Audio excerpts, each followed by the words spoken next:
Hello, everybody, and welcome to the show where, after the collision, we sift through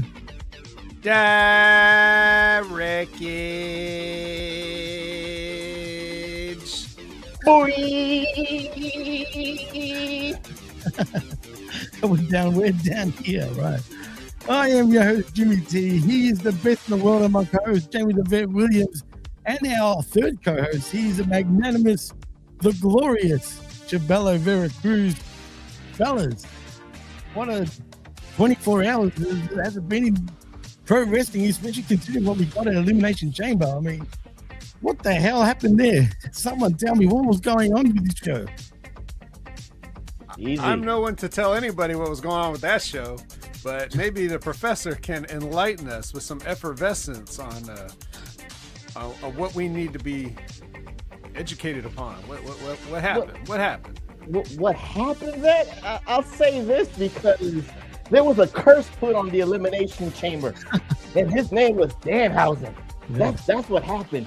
The crate, the mysterious crate that everybody was wondering, was it going to be Chris Jericho? Was it going to be the gobbledygooker? Nah, it was Danhausen who came out of the crate. And I'll say this because I'm the most objective vet, so I look at it from both sides of the spectrum. For the Mark cards, this was underwhelming. And I know Jimmy was like, oh, what the hell is this, man?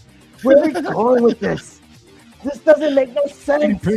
And I agree with Jimmy on this one, Vet. Don't get me wrong, because this debut, if it's Danhausen for his stock and his gimmick, never should have been on a pay-per-view. Oh, I'm sorry, a PLE. It should have been on SmackDown, should have been on Raw, should have been a gasser, should have been a jokes like that.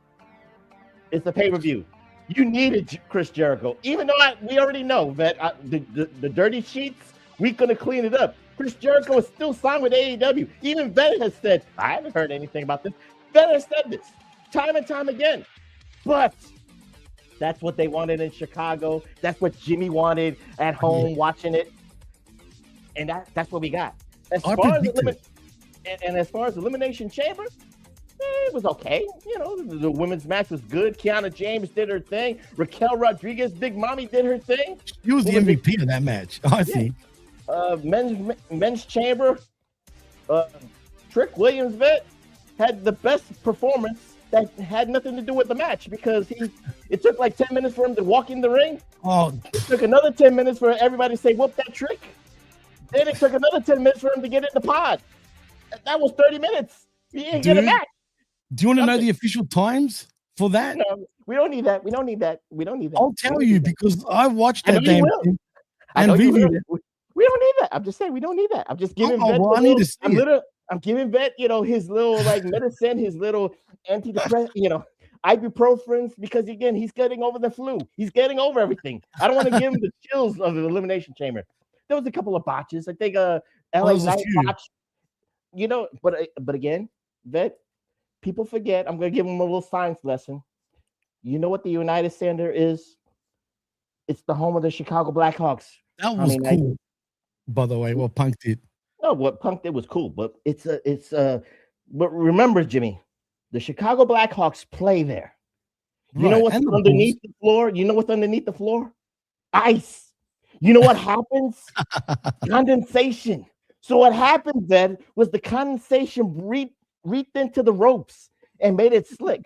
So when you had Finn Balor and LA Knight, what do they wear, Vet? They wear sneakers.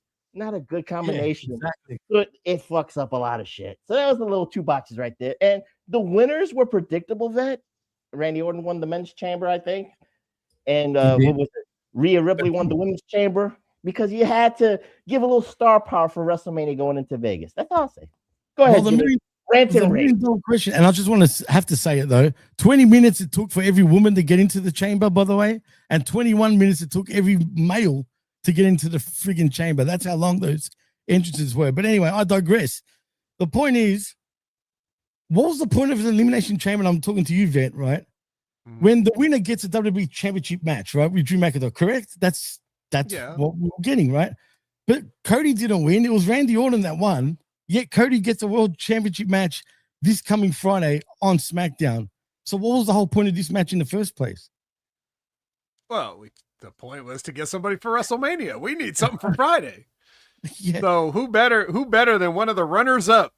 You know, See what I mean? It's ridiculous. Yeah, dude. no, I get it. Wait. He's giving you half truth, Vet. I'm sorry. I saw the thing. Truth. Because that dastardly Drew cost Cody Rhodes within the Elimination Chamber match. And the esteemed general manager, Vet, Nick Aldis, wanted to right a wrong and said Cody deserves a shot at SmackDown. It's not about, I'm not chilling for WWE, guys. I'm just giving you what happened, Vet. Again, it's objective. Look at, see, you're smiling, Jimmy. You're smiling. I'm smiling because what happened after they got rid of Drew McIntyre? He RKO'd Cody. Right. After he call a distraction. Cody did not get a fair shake to lose one-on-one. Well, then that's hypocritical of Cody. Did he not say to Sammy that, he doesn't do what it takes to win? You do what anything. I say, not what I do. That's what it is. You know that. Vet even co-signs that. You know that. He literally checked on his own words. The point is, Vet, like I was saying, I just feel like that was all for nothing in the end. Like, for real. And I know they're trying to probably get at a four-way even, possibly. That's what they're going. That's what they're trying to do. They just don't understand how to get there because they booked themselves into a corner. Heck, this whole show was overbooked, if anything.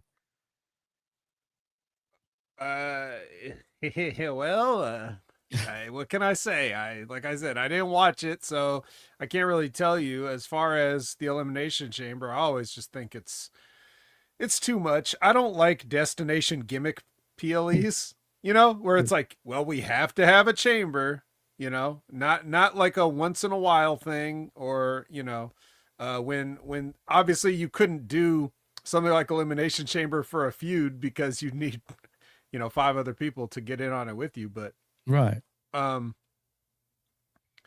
yeah, so I'm just never really, it's not that exciting to me, really, the match of it. So for the match part, I don't care.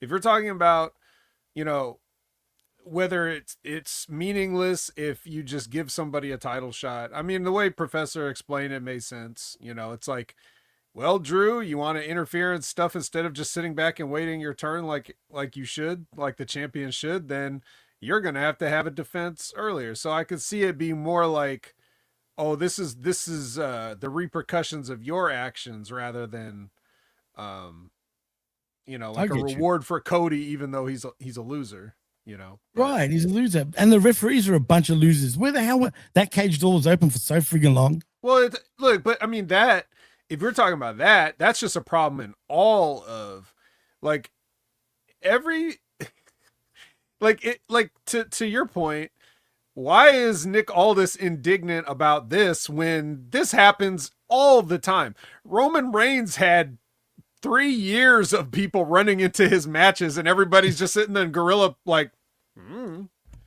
no accountability, no repercussions, no anything, no title stripping of like, they just were like, well, and you see it. And that's what makes it even worse when you have something like Unreal where you show everybody, oh, this is how they do it. They're sitting backstage. They're right there by the curtain, they're giving people orders and stuff like that. And then, but your creative has been, oh, well, we'll just have interference in this so that, what would happen in a real sport? Like if somebody else, if another team ran on the football field with the Patriots and the Seahawks at the Super Bowl, do you think they're just going to be like, oh, well, nothing we can do about it. Sorry. I mean, this game stands, No, Roger Goodell will have the Paul Heyman voice and say 3-way Super Bowl dance. That's what he would do. Unprecedented. Yeah. So obviously it's always a problem when you have lazy booking like that, where, no one ever has any consequences for their actions unless somebody in the back says, hey, what if we had some consequences for their actions?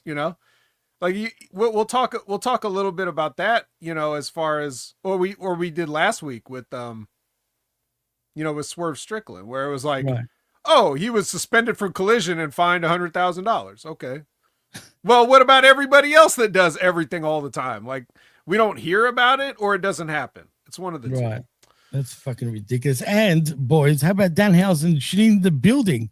I felt bad for him because they booed the shit out of him when he turned up. Yeah, dude. They don't look at the YouTube feed. They literally cut that out completely. I actually double checked on it, but they were booing the amount of negativity that it was Danhausen. But Jimmy, he was the wrong guy at the wrong time at the wrong situation. I just said it. If it was Raw or SmackDown, it would have been funny. This was a pay-per-view. And Danhausen does not. This is gobbledygooker shit. And gobbledygooker had a better reception than Danhausen. I even said that. He did. That's not. So that's the problem. And again, I'll say this. I'm not defending Danhausen. I actually, you're right. I think we should feel sorry for Danhausen because he's a good guy, good dude. You know, he loves very nice, very evil. Very nice, very evil. But I think the problem was the expectations of the fans, what they wanted, what they expected, and that didn't come into fruition. And now they'll blame Triple H, they'll blame the booking, but he didn't promise you Chris Jericho. Chris Jericho's on the contract. So again, that's the problem. So what are you going to do? This is what they wanted to do for Danhausen, just the wrong place to do it.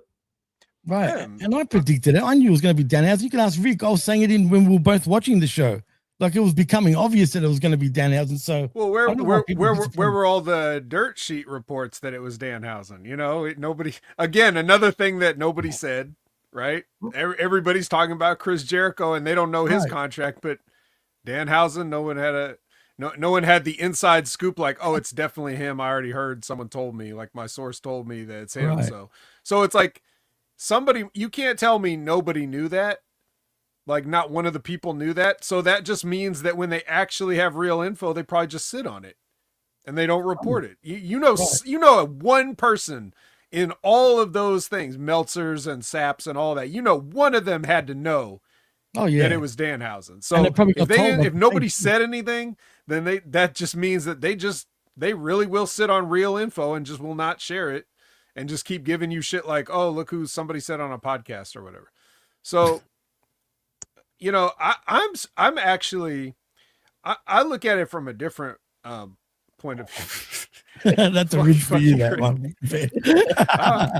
But I look at it from a different point of view. Whatever the crowd, obviously that was going to do. If the crowd didn't like it, that means they knew who he was and they were mad, right?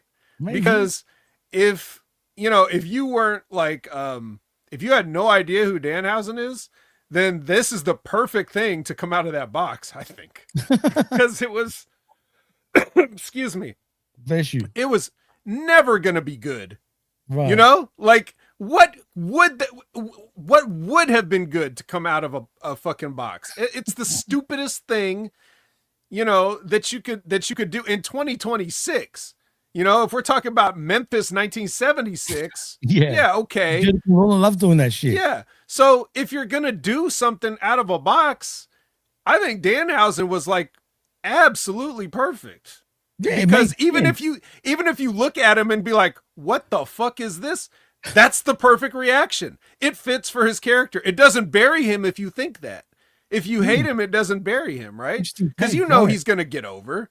Like once they do whatever. I'm just more surprised that the WWE thought enough of him to do that. That's what I'm surprised about. Fit their type of thing for me. But you're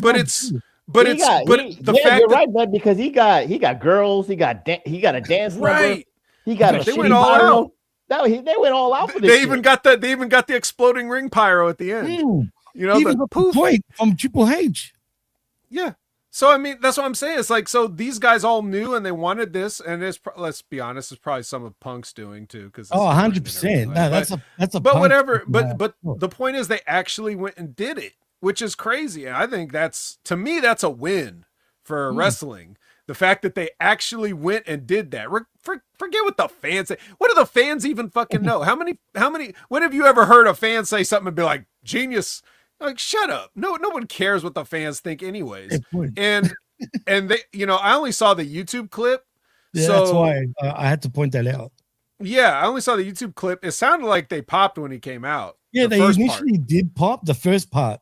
Right. I don't know why. And then okay, so that wasn't sauced up. Okay, well, yeah, right. It seems like the crowd in Chicago, they all obviously would have known. They wanted probably the smartest crowd they could get. That's exactly why they would debut him there. Yeah, so it probably made sense. So if you would have debuted him any other way, I don't know.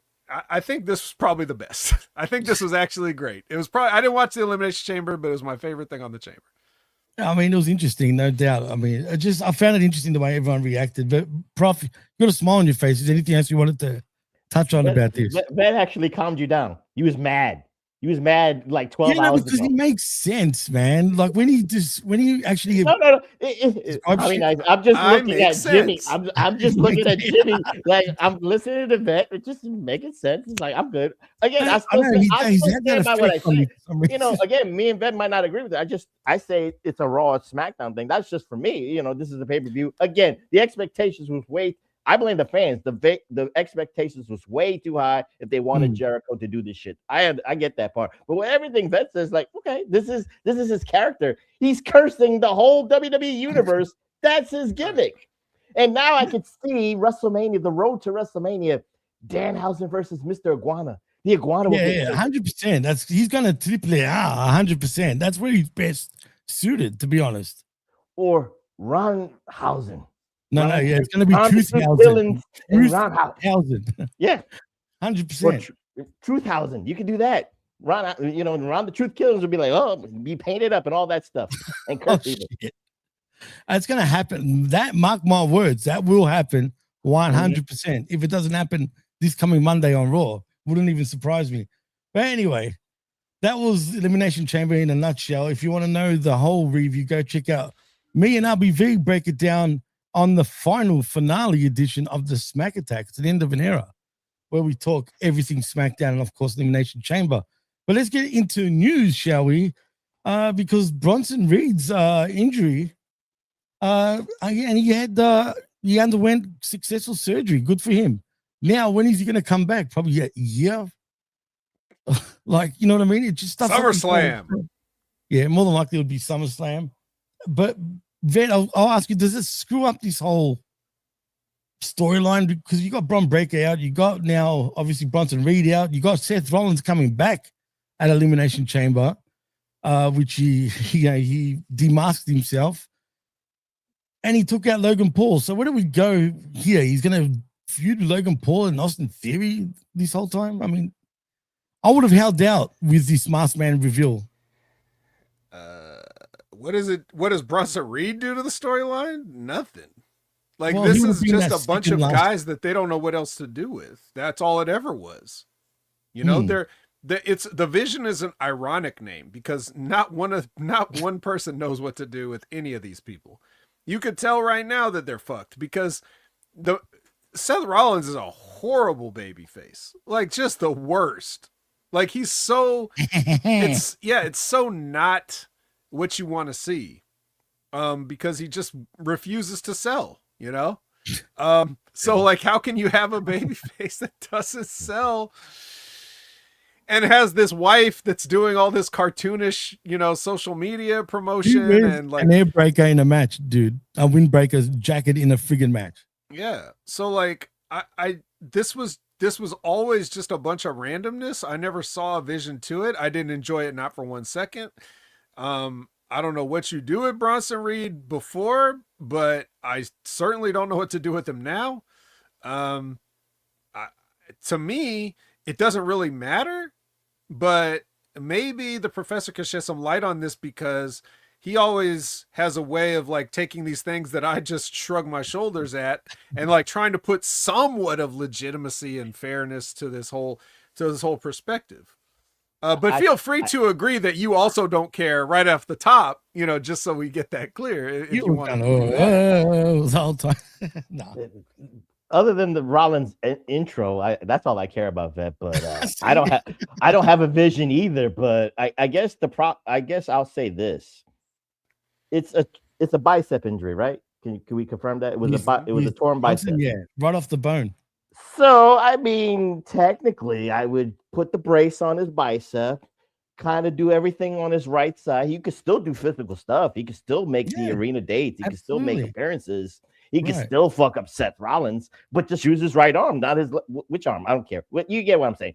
The arm that's not hurt, clothesline him with the other arm. He doesn't have to go off the top rope and do a tsunami, but just do some high impact moves or do the avalanche splash and shit like that. You could still utilize Bronson Reed on appearances. That's the way I would do that. Number one. Number two, we have a problem here because if you're gonna go into Mania with Rollins and Logan Paul, you already seen that. That was like 2 years ago. They already had a match. Yeah, they did. You're right.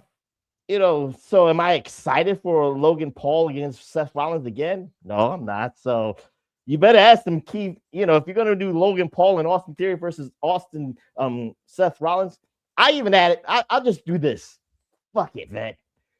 Seth Rollins and Becky Lynch versus Austin Theory and Logan Paul. Oh. Give it a gimmick match. They all deserve a gimmick. That's it. Becky got laid to the wayside by AJ Lee. So you know what? Let the power couple get revenge on the Vision. That's the story. Becky was pissed off at Paul Heyman a couple of weeks ago. So you play off that.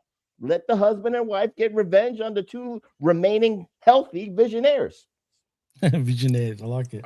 I got a vision while you were saying that, actually. So I have the vision now. Good. What they should have done, if they should, from the beginning, when Seth Rollins went down, they should have done nothing but continue business as usual and then let everybody that keeps getting injured just have to show up for work, but they're just injured. So there's like less and less people that can actually wrestle, but Seth Rollins is still there. With his messed up shoulder or whatever. Then you got a Braun Breaker like in a wheelchair with his hernia and everything. Like they got to wheel him around and he's still like getting mad at people. Now you got Bronson Reed. He's like, ooh, if only I could close on you with my other arm. Like you just keep getting people in there and like, it just like nobody leaves. They're always all there, but they just can't work. And then we'll see if we can injure everybody in the Vision. We'll see either everybody's going to get healthy or everybody's going to get hurt, and which one happens first. That would actually be way more entertaining than any of this masked man stuff, trying to turn people face, heel, whatever, like trying to salvage a WrestleMania match. Like anybody that has paid like exorbitant amounts of money to go and sit at a ticket really cares if they get to see Seth Rollins or not in a wrestling match. Like nobody's thinking about that. They're thinking, oh my God, my kids can't go to college now. That's what they're thinking about. So who really cares about matches at WrestleMania? It should have been about entertaining us, the people, on a weekly basis. Absolutely. Agree with that. 100%. They should be entertaining us. Instead, they're making you pull your hair out most of the time. But anyway, that is what it is. But good luck to obviously Bronson Reed. I'm sure he'll be all right. Everyone's getting their heads shaved off, by the way, and not that it's news, but Johnny TV or Johnny Mundo, as he calls himself when he's wrestling in Mexico, got his hair shaved off. We obviously saw what's his name, Jimmy. I think his name in CMLL is Johnny Consuelo. I think really? Is that what it is? Johnny Consuelo. Anyway, he's a man of a million names, but it's a bold sort of thing, it seems. But anyway, who cares about that? Let's see in other news, anything significant over here, because there's not much other than what we spoke about. But how do you guys feel about John Laurinaitis? There is considerable. Well, depends how you want to call it, considerable or not. But I was going to mention John Laurinaitis. I'm hoping to get involved with big time wrestling promotion. Vet feels bad about this, but Harley. Well, you're breaking up there, yeah, Prof. We have some internet. Sorry, guys. I have Oh, we're losing him. Yeah, here and there. We're losing so you, y'all can hear Prof. me. Now we can hear you. You can hear me? I'm sorry. Yeah, there was news that Vet is going to be mad about, but Harley Cameron deactivated her Twitter. Oh, I was going to get to that. Don't worry about that. Damn. But yeah, since you bring it up, let's talk about it, shall we? I would have had to go follow her to get mad about that. Yeah, he doesn't follow that many people, to be honest. So. But, oh no, she follows the other opinion haver, the one that took your shit. Yeah. The Blue Sky account. Yeah. Well, anyway, back to that though. Is she soft, Vet? Is she too soft for like deactivating her account due to backlash from the sickos? What was the backlash? I don't know. Didn't they vote for her to be it. most improved wrestler? What's the problem? I have no idea what the real backlash was, to be honest. But they blame. Then we're doing Dirty Sheets reporting then. Oh no! I got it, Jimmy. I got it. You go talk about it. The Sickos vet blames Harley Cameron for Penelope the spot at the match where they didn't catch what's her name, who got injured. So they blame more of Harley not catching her with the reverse moonsault on Dynamite. Yes, I'm baffled too. I'm baffled too. You can't. All right, let me just explain real quick. You can't catch somebody on a moonsault off the top. Like, are you kidding?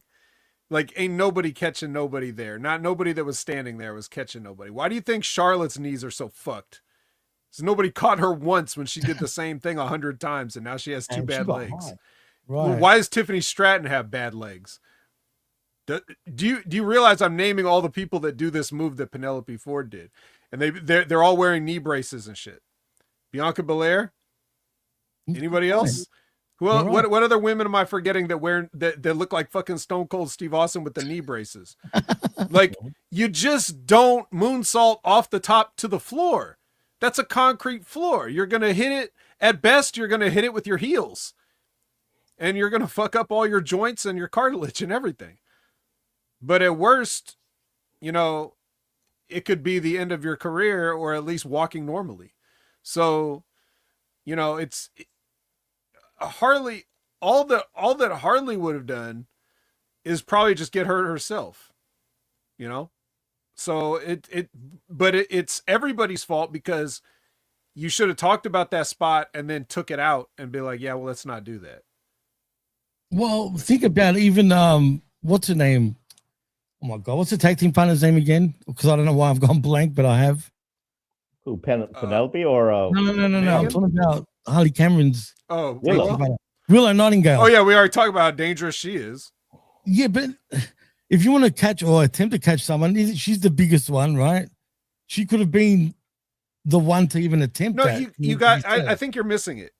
Right, I know what you're saying, though. It's not about size. It's like, if it doesn't matter if it's like Andre the Giant and like Rey Mysterio. Okay, he could catch him, I guess, in that case. Right. But you also have to realize that, like, the moonsault, you're talking about the physics and the leverage and the rotation and everything. You're taking your legs, two legs, which are the biggest, part of your body. Okay. And you're swinging those around, jumping through the air, swinging those around, and those are coming down at the other person like a knife. So, like, you want somebody to stand there and catch that? They're going to catch knees to the skull is what they're going to catch. Good point. Like, you can't just be like, what do you think? You're just they're going to land on your shoulder, and you're just going to cradle them like a nice little fluffy pillow or something like that? Like, are you fucking kidding me? Only a mark would say some shit like that. And if any wrestler said some shit like that, then they're marks too. You can't catch a fucking moonsault. Right, so then why do they do this shit? If they, why continue to do it? She wanted a cheap pop, Jimmy. That's what it was. She could have done the smart thing and done a flying body press, and that way she could brace herself, and then the Babes of Wrath could have caught her properly. That's what you're talking about. But Penelope wanted the cheap pop from the Sickos to say this is awesome, holy shit, and shit like that.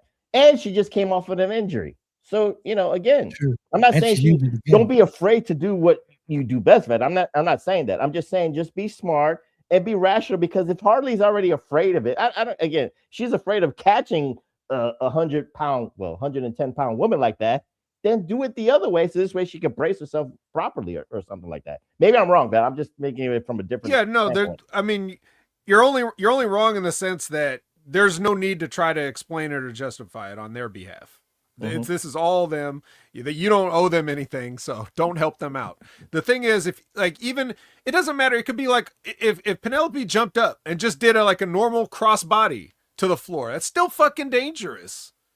Because then what? Then you got you got an awkward angle from a high height, and you got Harley trying to catch somebody when she's not strong, you know? So, but it would be dangerous for most men to try to catch her doing something like that, you know? And that's a crossbody, but a moonsault has a whole different centrifugal force to it. You know, it's like swinging an axe on somebody. Like if you really think about it, like the motion that they have to make to go through the air like that. And you could just go through, like I said, you just go down the list of all those women I said with knee braces. And that's why, because even if somebody wanted to catch them, you can't. You're still going to hit them, and you're going to hit the floor, and you're going to land awkwardly. So it's just something that everybody needs to stop doing. Nobody needs to be doing a moonsault from the top rope to the outside. There's plenty of things that you could do if you want to do a moonsault. You could do a moonsault like Io Sky does a moonsault to people laying in the ring. You know, that's dangerous too. It's bad for her knees because every time Io does that, her knees crash into that mat, you know, but, and she's taking bumps off the bump card, but it's still safer for the other person that's taking it if they just lie there, you know, then rather than them standing up and trying to catch somebody that you can't. It's too much. I got injured trying to catch somebody on a crossbody in the ring. Really? Shit. Yeah. A running crossbody, the kind of shit that you've seen in the NWA 1,000 times in the 80s. There's somebody doing a fly crossbody. And I went to catch him, and just because my hand was slightly in the wrong position, my fault, not even my fault, just nobody's fault, just a freak thing. It just happens, right? Yeah, and they landed when I fell down, they landed and it broke my wrist. Shit. Really? You broke your fuck. That's I didn't think it was so that he's just serious, running at me in the ring laterally. Yeah. Just coming right at me, going sideways. I make a mistake or whatever. Now I'm out for 4 to 6 weeks, but you know, them jumping off that top and going down to that thinly padded floor. No, man. That's why you have no reason to do that. See, it's good that we've got your perspective because you're the one that's been in the ring, not us. So, you know, we just think it's Jimmy, but Jimmy, they would have buried him on OVW Twitter if that was a thing years ago. They would have blamed that. It would have been his fault. Well, that he hurt himself, basically. Yep. Like they would have done that. You know the discourse, man. You know I'm not lying. The OVW Twitter would have been a thing. God. Anyway, let's move on, shall we? Because this is sort of disturbing, especially by this headline. Because it says here, John Laurinaitis on hoping to get involved with big-time wrestling promotion, and his one love is to help and develop and groom young talent. Don't say that. Is a bad headline. You added that, or he said that? No, no. That was the headline. I kid you not. Why would I add that? I'm not trying to be smart. You know what I mean? I literally read what I read. That's what it says. And it's a bad headline, but now we know who's financing it. It's the Epstein estate. Imagine John Laurinaitis came up in that fucking list. I'm surprised that Vince hasn't come up on that list, to be honest. I mean, that should say something, right? He's not actually over. That's why. Well, anyway, Vet, I'll go to you first. How do you feel about John Laurinaitis wanting to groom and teach young talent in pro wrestling again? I don't think John Laurinaitis has any business teaching anybody anything.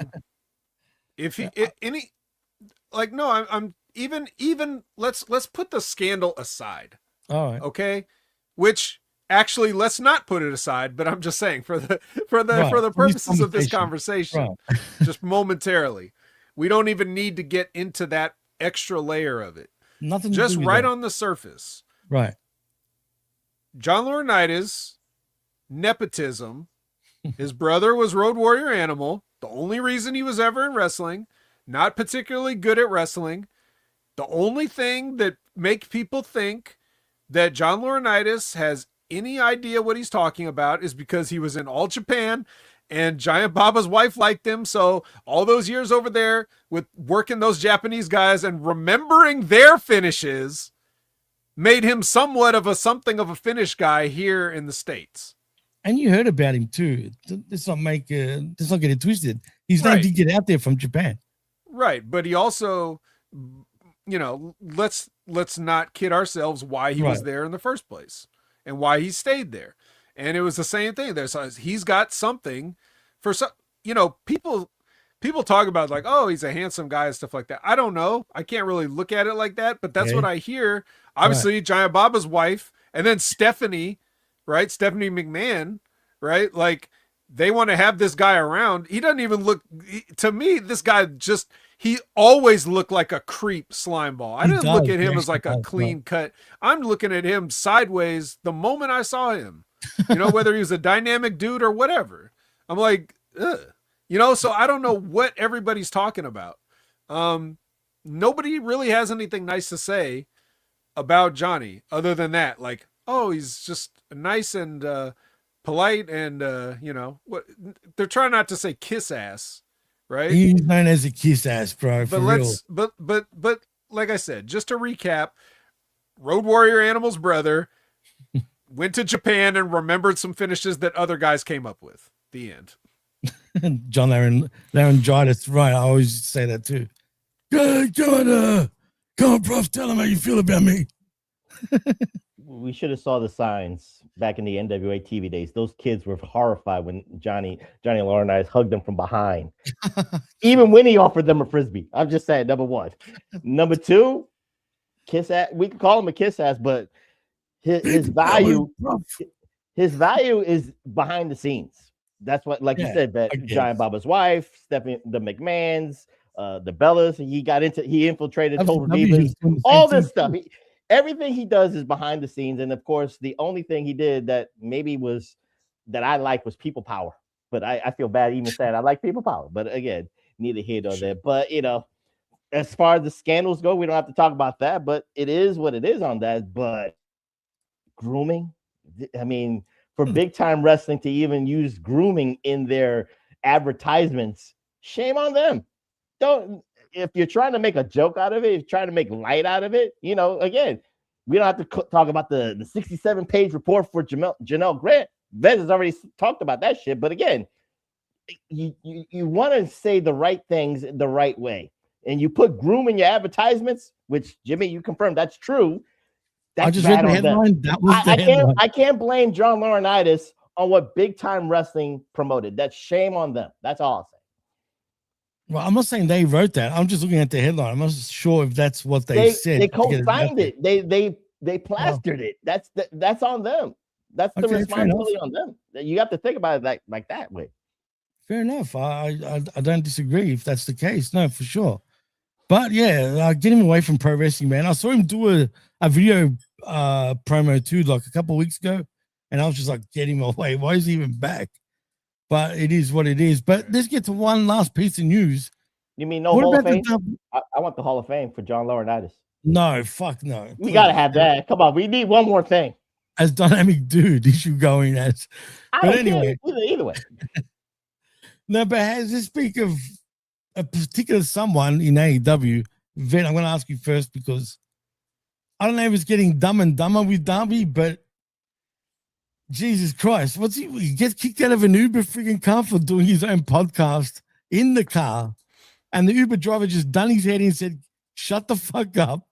He'll get out of my fucking car, basically, and kicked him out of the Uber in the middle of nowhere because I guess Mr. Allen couldn't wait till he got back to wherever he was going to actually do his show. Would you be annoyed if you were the Uber driver?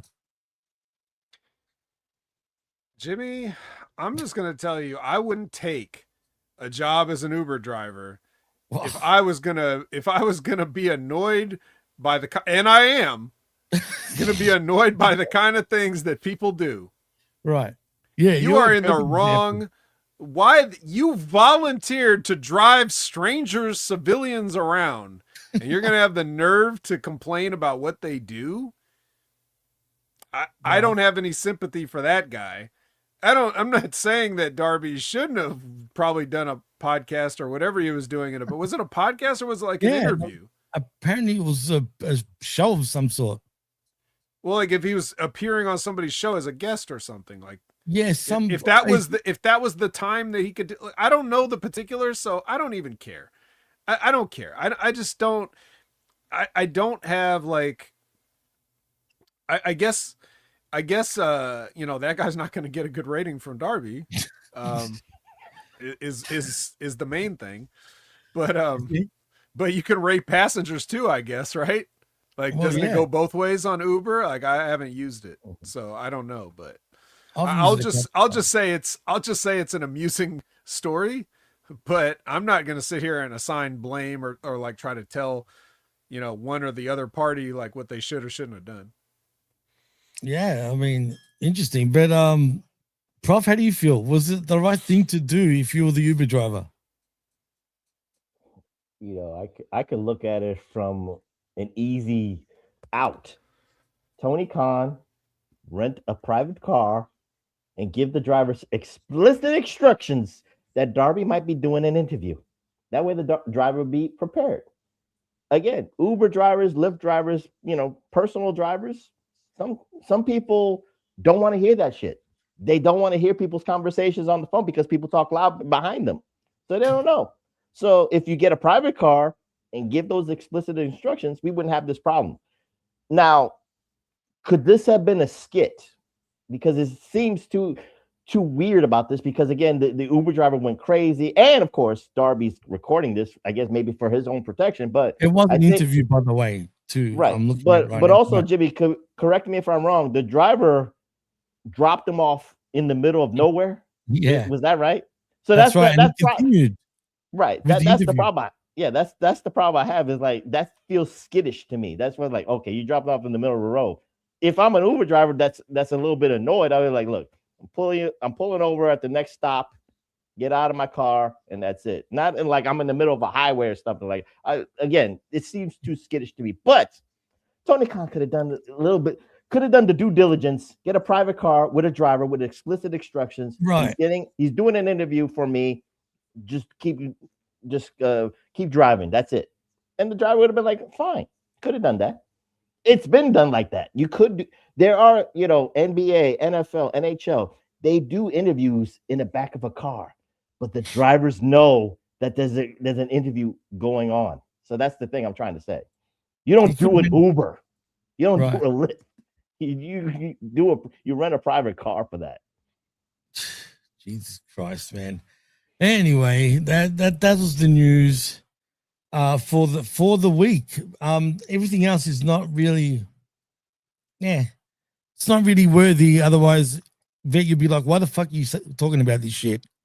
So I've learned my lesson. I was only on that for like 2 of the 3 stories here today. Oh, but it wasn't too bad. You didn't bite my head off. I'm glad that Ray's the one that always messes that up now instead of me. I think everybody's been doing better. See, I've learned the hard way. But anyway, let's get the gloves on and start sifting through that wreckage. That wreckage. All right. Well, it's Mile High Edition. That's exactly what the show is called. Didn't they have one of those? They didn't have a gimmick name that you hate though, Jimmy. They just called it a Mile High Edition and as soon as I heard that, I'm thinking, wait, are they in Colorado? And they were, so I guess it makes sense. But do we need that name? The only thing they did was just to promote the main event that said Mile High Madness. Oh yes. Don't worry, we'll get to that. I have the full name. I wrote it down to make sure that everybody gets it. But we start off with the Saturday Night's Main Event style, Collision style comments from the Babes and the Mega Bads, and then we do we go into a Bucks and FTR promo yet. Yeah, I love that promo yet. And then we had a match that was like, okay, now I'm conflicted because it's Jon Moxley. Oh yeah, I'm like, ew. But then it's Clone, and I'm like, oh, well, I guess I kind of have to pay attention to this. I like Renee was doing one of those like sideline reporter things where she's like, asking Marina Shafir a question like, what's up with that pre-match ritual slap that you do to my husband? And she's like, well, she didn't say it like that. I wish she did. That would be so much better. Yeah. And she said, there's no pain, only joy. All right. A woman of few words. So here's what I didn't like about this. And I don't know who to blame. So I'll just blame Jon Moxley because it seems like a safe bet. Fair enough. But as you could tell by the crowd reaction and just the positioning and everything, Clone is supposed to be a heel, right? Mm-hmm. Yep. But during the match, they're working like several babyface spots. Yeah, like clone, only exactly. spots, because he'll go and then he'll get some heat during the heat, but then he'll do like a spot that would be like, well, this is what a babyface, I would cheer for them during this part. So like Moxley he doesn't know how to work what the match needs. He can only have a bullshit match that's like Frankenstein together of spots. Like we took a spot from here, took a spot from here. Doesn't matter what the psychology is. Doesn't matter whether I'm the face or the heel. We're going to do it this way. Now, I understand the argument of, if you wanted to make the argument, I can understand that, well, Moxley's not a traditional babyface, but I'm not really saying that here. What I'm saying is that Clone should be the unquestioned heel, even if Jon Moxley is still kind of a heel. So if Jon Moxley is a heelish babyface or a babyface-ish heel, however you want to look at him, Clones should still be 100%. So he shouldn't be doing these spots where he like outshines Jon Moxley and like the crowd would, politely cheer. Yeah, and he did too. Or that he would have to sell something like he's in trouble. Like, oh no, like the monster Jon Moxley is going to destroy Clone and he's reaching for the people's help and sympathy. Like, it's just, it was too, schizophrenic. So I didn't like that. But or like, I'll give a perfect example. There was a spot where like he basically knocked Clone out at some point, and Clone had to beat the 10 count. Like, that's not a spot for a heel. Like, the heel is not supposed to have the crowd begging him to get back in by 10. That's usually psychology's out the window with that. It's just stupid, man. Yeah. But anyway, obviously El Clone's not going to win. Jon Moxley is the Death Rider. Professor, were you as confused as I was watching this? I mean, obviously we're not confused because we know what's up, but I mean, if you're putting yourself in the shoes of a confused viewer, perhaps. Last week we talked about like the purity of the Continental Classic rules, right? And one of those rules is a 20-minute match. But Jon Moxley, being who he is, made sure that for Revolution, it's a no time limit. So what this match actually needed was no purity. We needed interference. We needed Takeshita to ruin this match just for the sake of ruining it. And why not? That's what we're all talking about. If you're going to build towards Jon Moxley and Takeshita, man, we should do a hooded mask spot with Takeshita and ruin that shit. That's the thing. And, I don't have a problem with this because,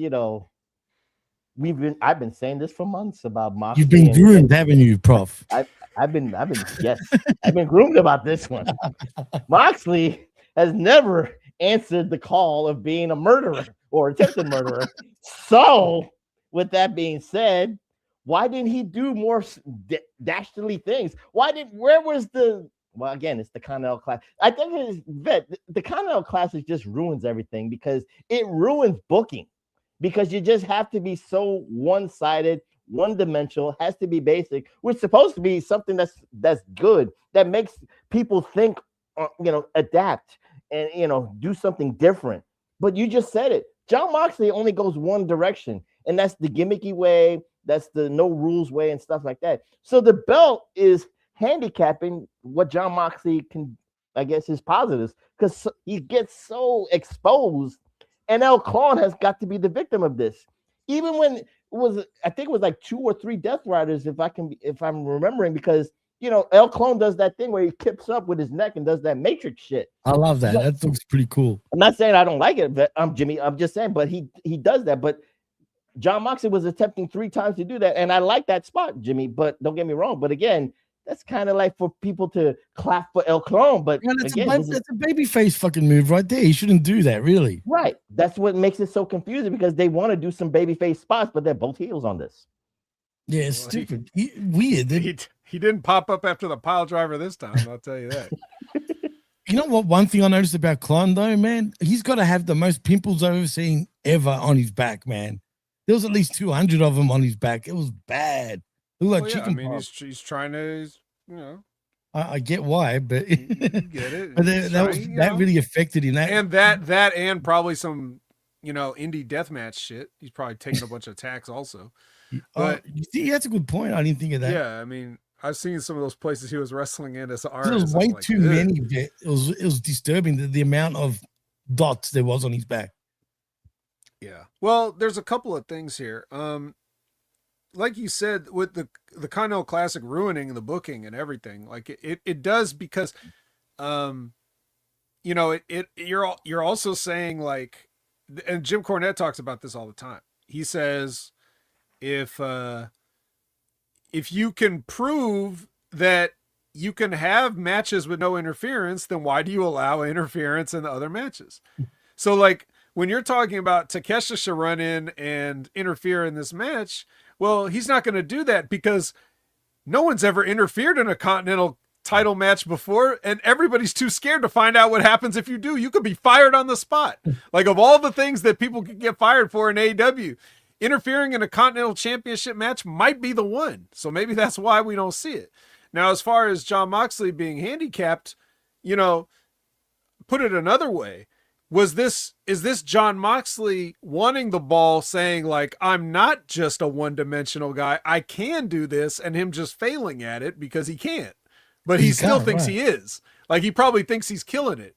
But like, was that why he wanted, like, everybody thinks I can only be a garbage wrestler. Well, I'll show them. I'll do the Continental matches where there's no interference. There's no, the 20-minute time limit. Like, is he saying like, I want to prove that I can do that? I could see him being that kind of a mark, but yeah, I agree with you on that. I can see that too, 100%. But like you said, we're not seeing anything different at all. Like, it's still the same old Moxley. Like but in his head, like you said, he's like, yeah, man, I'm killing it. Look at me. Like 100%. Like you would think that, but he doesn't. He's very one-dimensional. I'm not saying he's not, good for AEW and whatnot. He just doesn't understand any other way than his one-dimensional way. Like he's just, that's it. He can't change. Well, also, Tony Khan's not going to tell him like, oh no, John, I think you're better served to do this. I mean, he could, but I think if putting it another way, I think if Jon Moxley has his heart set on something, I think Tony's going to let him try it rather than steer him off in another direction. He's probably going to always defer to the wrestlers, which in a way you could, but it just happens too often. And then we get a lot of confusing stuff as a result. But, it's a tale as old as time. As long as there's been wrestling promoters, there's been wrestlers trying to take advantage and do whatever they want. Yeah, but see, sometimes even the wrestlers don't, like, they got this thing in their head, like a lot of them that think, one way this is better to do or one not, but a lot of them are, they're the worst enemy to themselves. And that's when you need a strong promoter or whoever, like a boss, to tell them straight that understands, look, do it like this. Don't do it like this. Especially that he's working babyface. Even though, Jimmy, I'm saying, I'm jokingly saying to shake things up because Jon Mox is already shaking things up with the rules and the purity of the Continental Classic. That's what I'm just saying. Let's just, change it a little bit. I'm not saying don't change everything about the Continental Classic because it just fits for the moment of it. Again, if they're afraid to get fired for breaking the rules of the purity of the Continental Classic, then Swerve's $100,000 fine is pointless. If the Continental Classic rules are almost like the Bible, then what Swerve did a week prior to that is nothing. That's the point I'm trying to make there. Yeah, and you're right, and that's a problem that everybody has, like the no consistency. It looks silly when you bring up the old list of the NWA rules. You're like, man, who cares? The wrestling ain't real. But when you really look at it and you can build around that and you can still make things entertaining. If you give yourself parameters to make something entertaining, then it's on you. It's the same way. Like, people would say when AEW would start, like, oh, well, I don't know if so-and-so could get over because they only, those fans only like this one type of thing. And I'm like, well, I'm pretty sure they'll like whatever they like. They liked it when Wardlow was killing people. Right. And he wasn't doing all the, indie bullshit stuff that supposedly only thing that AEW fans like. They'll like what they like if it's good, and just pretty much so will anybody. There's not really any. I hear all this stuff all this time about, the styles. Oh, you don't work that kind of style, and it's really there's really no such thing. There's correct professional wrestling and there's incorrect professional wrestling. Okay? And correct professional wrestling can be done different ways in different places for different crowds, but it will always be correct, and there will some things that are universal. And then you build upon the universal things to give your matches the nuances, But incorrect professional wrestling, it's not going to get over anywhere. You can't do that in front of, no matter what kind of fans you think you have. If you're not doing it right, they won't like it, Facts. Prince Nana shoos the announcers away from the table so that Swerve can come out and stand on it and do a promo on it. He didn't come out to his music either. He's Batman now. Just Swerve just silently comes out to the desk and cuts a promo. And basically he just says the whole roster's on notice now. I've never heard anyone cut a promo like this. Oh yeah. Insert Scott Hall waggling fingers. Yeah, that's what comes through my mind. Yeah, what do you think, Jimmy? Should everybody be worried about the most dangerous man? He's got an issue with Brody King saying he's the most dangerous man. Oof. I thought Ken Shamrock was the world's most dangerous man. Yeah, that was then. Swerve. Yeah. It's a new era, Jimmy. It's 2026. Oh, doesn't matter. The AEW most dangerous title belongs to Swerve. Now you gotta fight for it. Jeez. I don't like this version. I don't think Swerve knows really how to be a serious heel, to be honest. If that makes any sense. He's been the cool heel all the time, Jimmy. Bro, yeah, exactly. Right. So he's just trying to get his cool factor back into it. I have no problem with that. Again, what I said last week is still is paramount right now, because again, he was being Mr. AEW. And then the Easter eggs he was saying within the promo was like, I took out the EVPs of the Bucks. Now I got another EVP to take out. So, he has a list. He's got a hit list right now to take out the EVP. So, he's just continuing his rise to, for his power, if you will. Right. It's true. Like I also don't think, to Labrat's point here, I don't think Swerve's ever been cool. He's like a nerd. He's like a nerd cosplaying as a thug. Yeah. No, he really is. It's true. I've watched a lot of interviews with him. You didn't get you didn't. Come on. Even with your NXT reviews, you didn't get no cool vibes with the hit row with Swerve in it. Isaiah Swerve Scott. I'm just saying. Who's that? Yeah, no, never.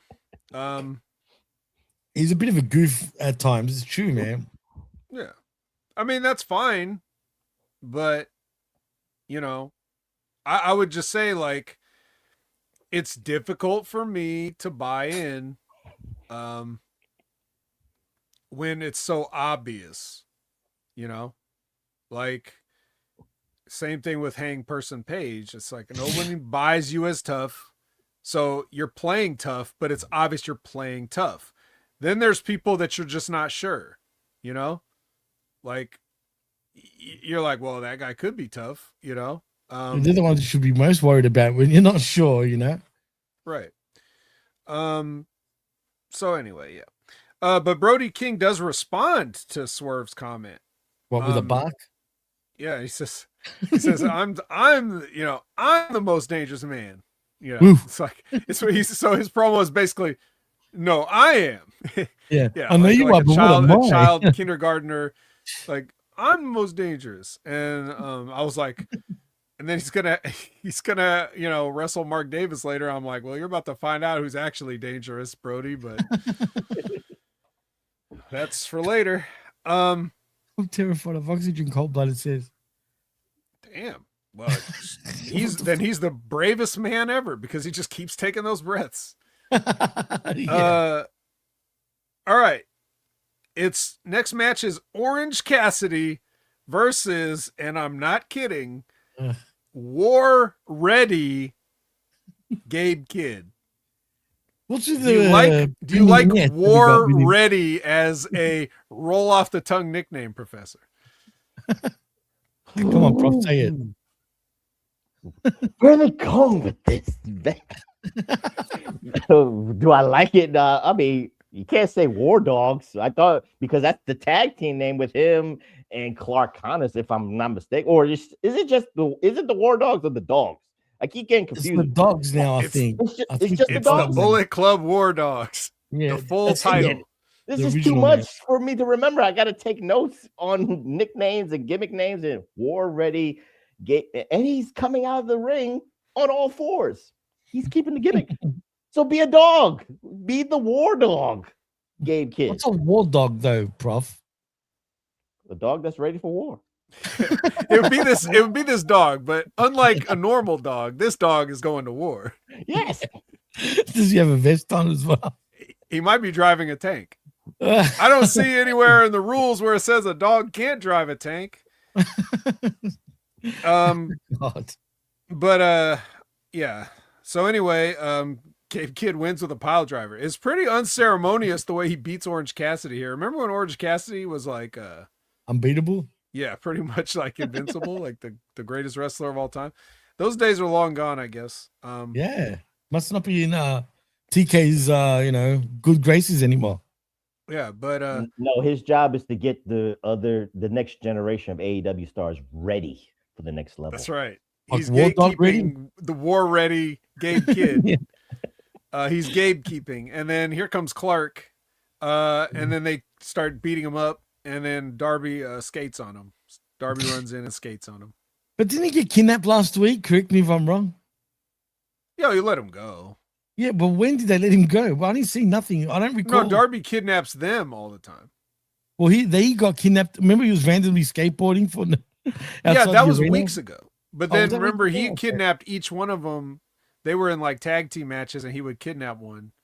Jesus Christ! Yeah, and he let him go though. As long as you let him go before a certain time, it's not Ah, I see. I guess it busts down to misdemeanors, or I don't know how that works exactly. Or maybe it's a to be fair, maybe it's like, well, you kidnapped me first, so technically you can't press charges because then we have to get our lawyers involved and we have to say who kidnapped who first and get into all this other stuff. So just take your kidnapping like a man and then I'll let you go. That must be what it was. I'm happy you say that because again, we just talked about this. Swerve did all this stuff to Kenny Omega and it's $100,000 fine. And Nana paid it off like it's nothing. But yet, I don't remember the fine. Of kidnapping? Because Darby's been kidnapped a bunch of times. And I'm talking about the Death Riders. I don't want to go back to Moxley with nearly killing Daniel Bryan with a bag over his head. Do I remember a fine, Jimmy? Was there $100,000 fine? There was never a fine. I recall, no. So you could do that. You could kidnap people as long as I kidnap game, bro. As long as that, if I kidnap you, Jimmy. You have every right to kidnap me back because that's in the bylaws of the AEW rules. That's what it is, right? Oh, okay. Absolutely, you're correct. Gotcha. That's how it works in where the best wrestle. And sorry to make it like about this, but I see a black man does a couple extra wrestling moves to a white man, and he gets fined $100,000. But all these this white supremacy gang with a token Asian person gets to come in and just kidnap and attempt to murder everybody. Shit. And the look on your face is priceless right now, Vet.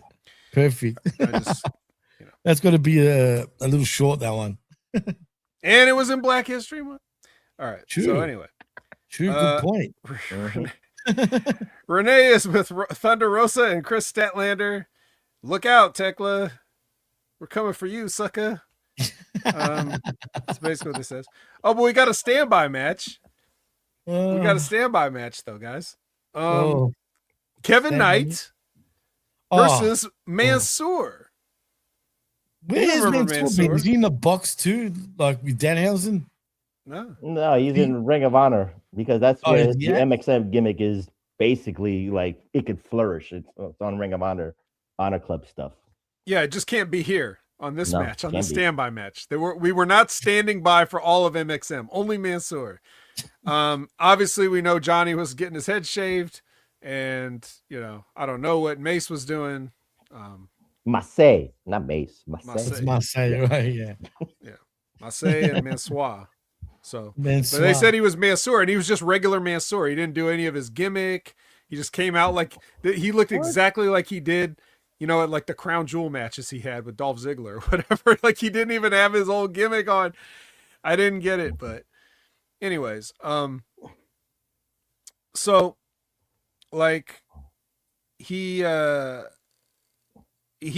Knight beats him, and then he gets on the mic and does a promo where he's basically politely asking his partner and friend Hangperson Page for a title shot before he even wins the belt from MJF. He's like, hey, once you win and everything, how about a shot for the Jet? You know, and just throwing it out like, calm down, buddy. Like, you know, I appreciate that they want to do something with Kevin Knight here, but it kind of makes him seem a little bit, hold your horses here, pun intended. He's rapidly becoming Trick Williams in AEW, especially after Collision, but we'll get to that. Yeah, I didn't want to say it like that, but it's true. I'm telling you. Yeah, what do you think, Professor? Well, it was a little bit of Black History Month, so you got to get that Trick Williams comment in there. So they're best friends, right? I don't know if you guys know that. It's the first now, so. No shit. Them two are close in real life. They are close. I'm not denying that. So maybe Trick Willie said like just use a little bit of my swag, like you said, Jimmy. Because now I'm thinking about Collision because I saw that this morning. It was fucking Trick Willie, the whole fucking presentation. Gonna change his name to Kevin Willie. Jesus Christ! And him. Anyway, I don't want to talk about it now because we'll wait. But I do. I can't wait till we get to that. Yeah, move along, baby. He can get some. Maybe he can get some sweet chili steppers. Yeah. Wait, Vet, before you move on to the next area, let me just ask your humble opinion as a man who's been in the combat ring himself. If you're being booked, and they tell you, and Tony Khan tells you again, you're getting paid and all that stuff, and you're getting some time, but they tell you that this is, and I'm not talking about Kevin Knight because, like you said, Tony Khan sees something in Kevin Knight, but Mansoor, with the man with a lot of potential and the ROH gimmick. I love the MXM gimmick. That was Triple H. You fumbled on MXM, but me too, just quality, Prof. But I'm just saying, but when you're being told it's a standby match, I know you got to do what you got to do to get over yourself. And, if they give you 5 minutes, so be it. But you know what? What does that do to the psyche of a wrestler? Just say, you know what? You be booked in a standby match. And this is Mansoor we're talking about. In his case, because that's his gimmick is bulletproof, so okay. I wouldn't think. I think that's actually perfect, but and I think he's smart enough to know that. Like from what I heard of him, he gets it. So I don't think he has a problem with that. What I have a problem with is it really wasn't the gimmick, right? Mm-hmm. Like we said, he just was Mansoor, just came out Mansoor, like there was no fashion, there was no outfits, there was no cosplay, there was none of the stuff that they do that is normally they're so entertaining and they have so much fun with. It's just like, you're just out here to do a job. Mm-hmm. Like, don't even put on your glasses. So it's kind of, I didn't get the vibe, or if there was the vibe, it just, maybe it was gone by the time they got, to him in the ring. Like maybe that was off for the crowd there and not on camera for his entrance or whatever. Or already in the ring, Mansoor. Yeah, like you said. But it was just weird to have a guy that's definitely part of a gimmick group just be out there alone to do a quick job. It seems weird. Like this is what you bring in Viva Van and Becca for. This isn't somebody that you have where you're actually trying to do something with them. So, that's my only thing. As far as like just doing that, like if I'm the MXM gimmick, that's perfect for me. I don't get paid by the hour, so I'll do a quick job to put Kevin Knight over. If I'm somebody that I think they should be pushing, then yeah, I wouldn't want to, of course I wouldn't. You would always want to do more, but so good question though. Shivani brings out Hank Person Page and Maxwell Jacob Friedman. This is going to go way longer than the way I'm going to make it sound, but basically the stipulations, obviously, Hank Person said he wanted a Texas death match. MJF has a new idea, a one-way disqualification match where only Hank Person can get disqualified, but MJF can do whatever he wants. I love the way he presented this. It was funny. And then they're going to flip a coin to see who gets it. But before they, what was this bullshit promo he did about who would you be if you were dropped in a pile of like what kind of bullshit promo was this? Was one of the worst things I've ever heard Hangman say, and that's saying a lot. Like, what was he talking about? A Texas death match will change you. Why are you talking like that? First of all, it will turn you into a man. But you did his voice pretty good, man. That was actually pretty impressive. Yeah, maybe it was part of my illness. I'm still not over it. It makes me sound like that. He made you sick. Yeah, who would you be? God, it was so bad. And then they go with the coin flip.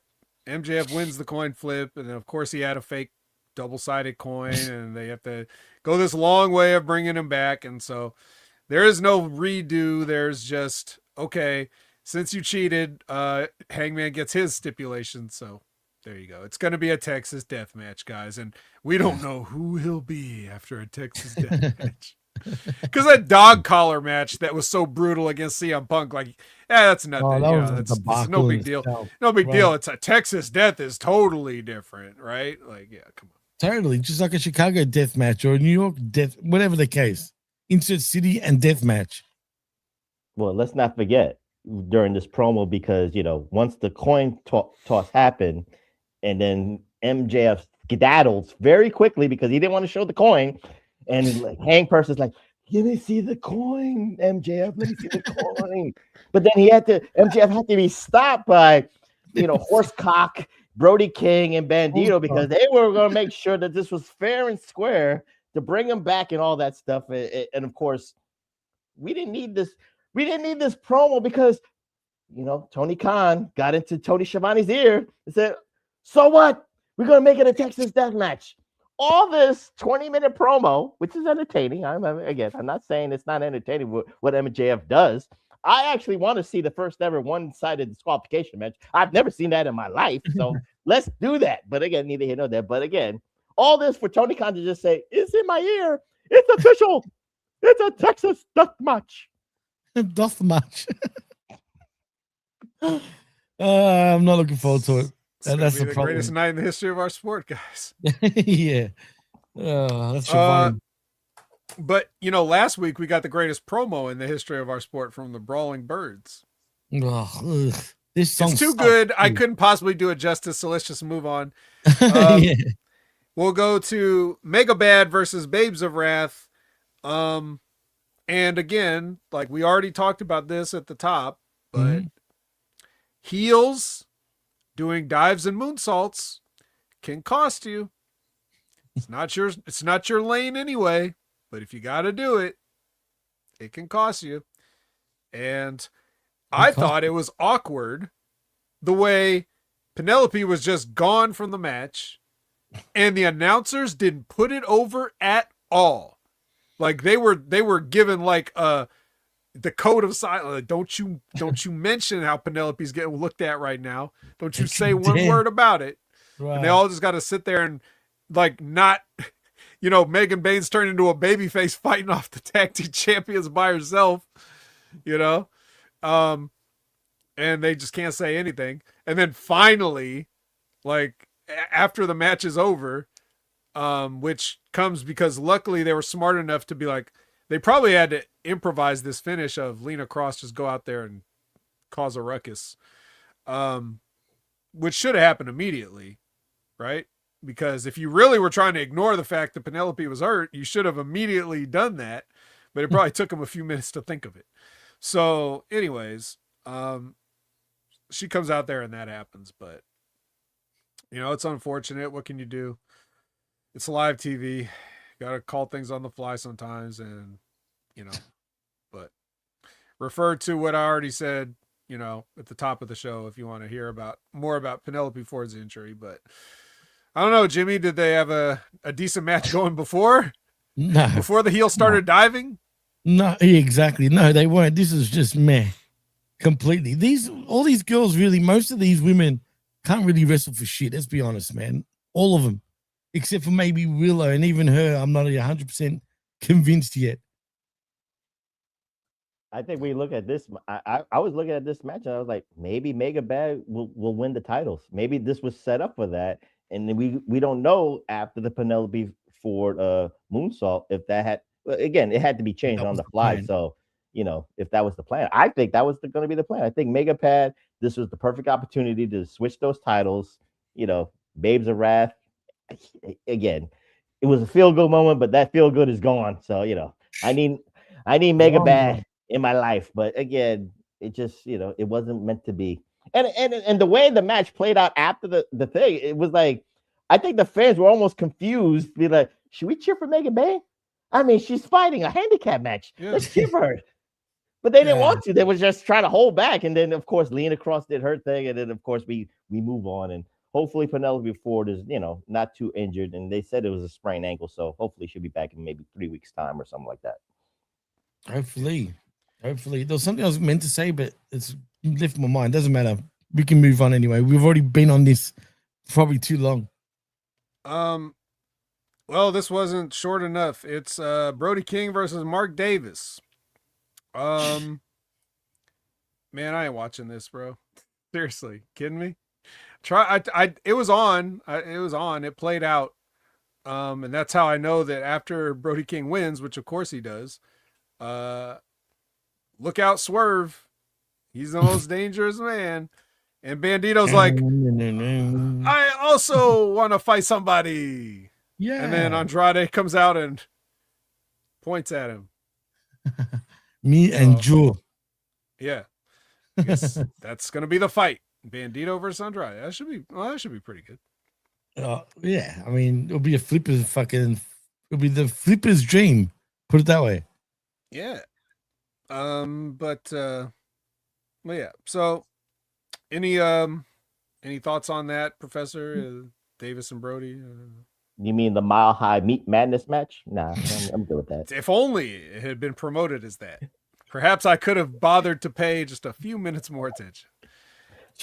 It was a strong win for Brody King to move on to the AEW's most dangerous title match at Revolution. But we all know why it's supposed to have been Swerve and Omega for Revolution. But of course, Kenny Omega's got obligations. You'd rather play Street Fighter in Japan than be turning up to Revolution. I mean, he's got to make money for his Twitch. You know that. He's got to do that.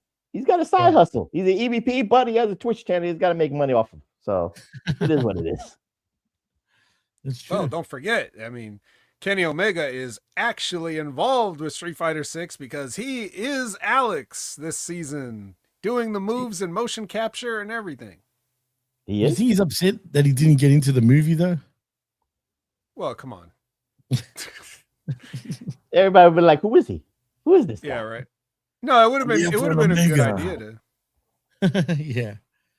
Well, anyway, here's what I don't get. How does like CMLL feel that we had AEW, New Japan, and WWE wrestlers together in a Street Fighter movie? Like, shouldn't everybody be mad? And you think? All right. Anyways, Renee with Kyle Fletcher, and then Okada comes in, and he's like, "How about on Collision for the first time ever, Proto Okada?" So, more on that later. And then here we are, the main event. Looks like there's been enough talk. It is the 10-man Mile High Madness Anything Goes match. official me. title. I hate these kind of matches. AKA Spring Stampede, AKA Anarchy in the Arena, just rebranded for this. AKA Texas Death. Mile High Death Match. AKA two-sided, just no disqualification match. AKA anything goes, AKA the first thing to go is me. I pulled the track bar to the end of the show. I ain't not gonna sit here and watch these guys. And by these guys, I mean FTR, The Demand, the Young Bucks, Jack Jr., whatever, and the Rascals. Which I was like, who is actually in this match? It took like 5 minutes. I'm lying. I didn't completely shut this off. It took like 5 minutes for me to even see the Rascals on the screen. I was like, who are the other guys on the team? I forgot. And then they finally had the Rascals back on the screen. They were off the screen for an ungodly amount of time. I was like, wow, where'd they go? But yeah, it was, oh boy, it was something. Who wants to go first?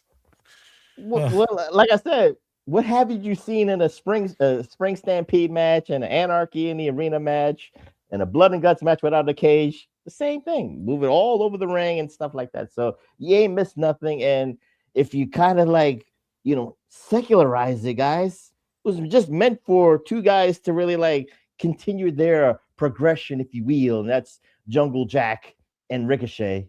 And, we had that debate, Jimmy, again, Ricochet took the loss again. I just want to remind you because, you're like, why is he's the national champion? Why is he going to take the loss? But, I will agree with you. It's a little bit like, okay, that's consecutively. He's taking losses after losses. I'll give you that, Jimmy. But again, we're building towards that. Everything else is just kind of like, FTR and Young Bucks and doing their little thing. But then the Demand and the Rascals just fell out of place to me. They just fell out of place. They didn't belong in it. But again, it was the progression from Collision to this week's Dynamite and stuff like that. So I zoned out a little bit too, Vet. So you're not the only one. So I was like, I woke up, something happened outside the ring. I woke up and opened my eyes. Then I saw the Jack spot. And that was it. The 1, 2, 3. The scapegoat ends up getting the win for his team. Mm-hmm. Yeah, screw this, man. You know how I feel about these type of matches, Vet. I'm sorry, but once I see that, he knows I don't bother with this shit. I can't keep doing this. But at least I gotta say, even though it was a mile high, I didn't give a fuck how high that shit was. All right, I'm not fucking. We don't need 10 men up a mountain somewhere in Colorado in a match. Please, like, come on. Enough of this shit already, Tony. Please. Dynamite's becoming that now instead of Collision in many ways. Yeah. Well, I feel like it goes back and forth. Yeah, well, lately. Yeah. So that's true. Jack does beat Ricochet again. So there he goes. Another claim to the national championship, which they'll probably just put it on him then, which it's like, well, why didn't you just do that in the first place? I hope not. I obviously hope not. Right. Because I love the idea of a champion that just always just holds on to the title, like the Honky Man or something. And like playing that piece of shit heel sort of thing, that chicken shit heel, sorry, should I say, where, but he ends up winning by any means necessary, but really he's like the biggest pussy, Right. And you take a loss in a match like this, like, even though you look at it and you're like,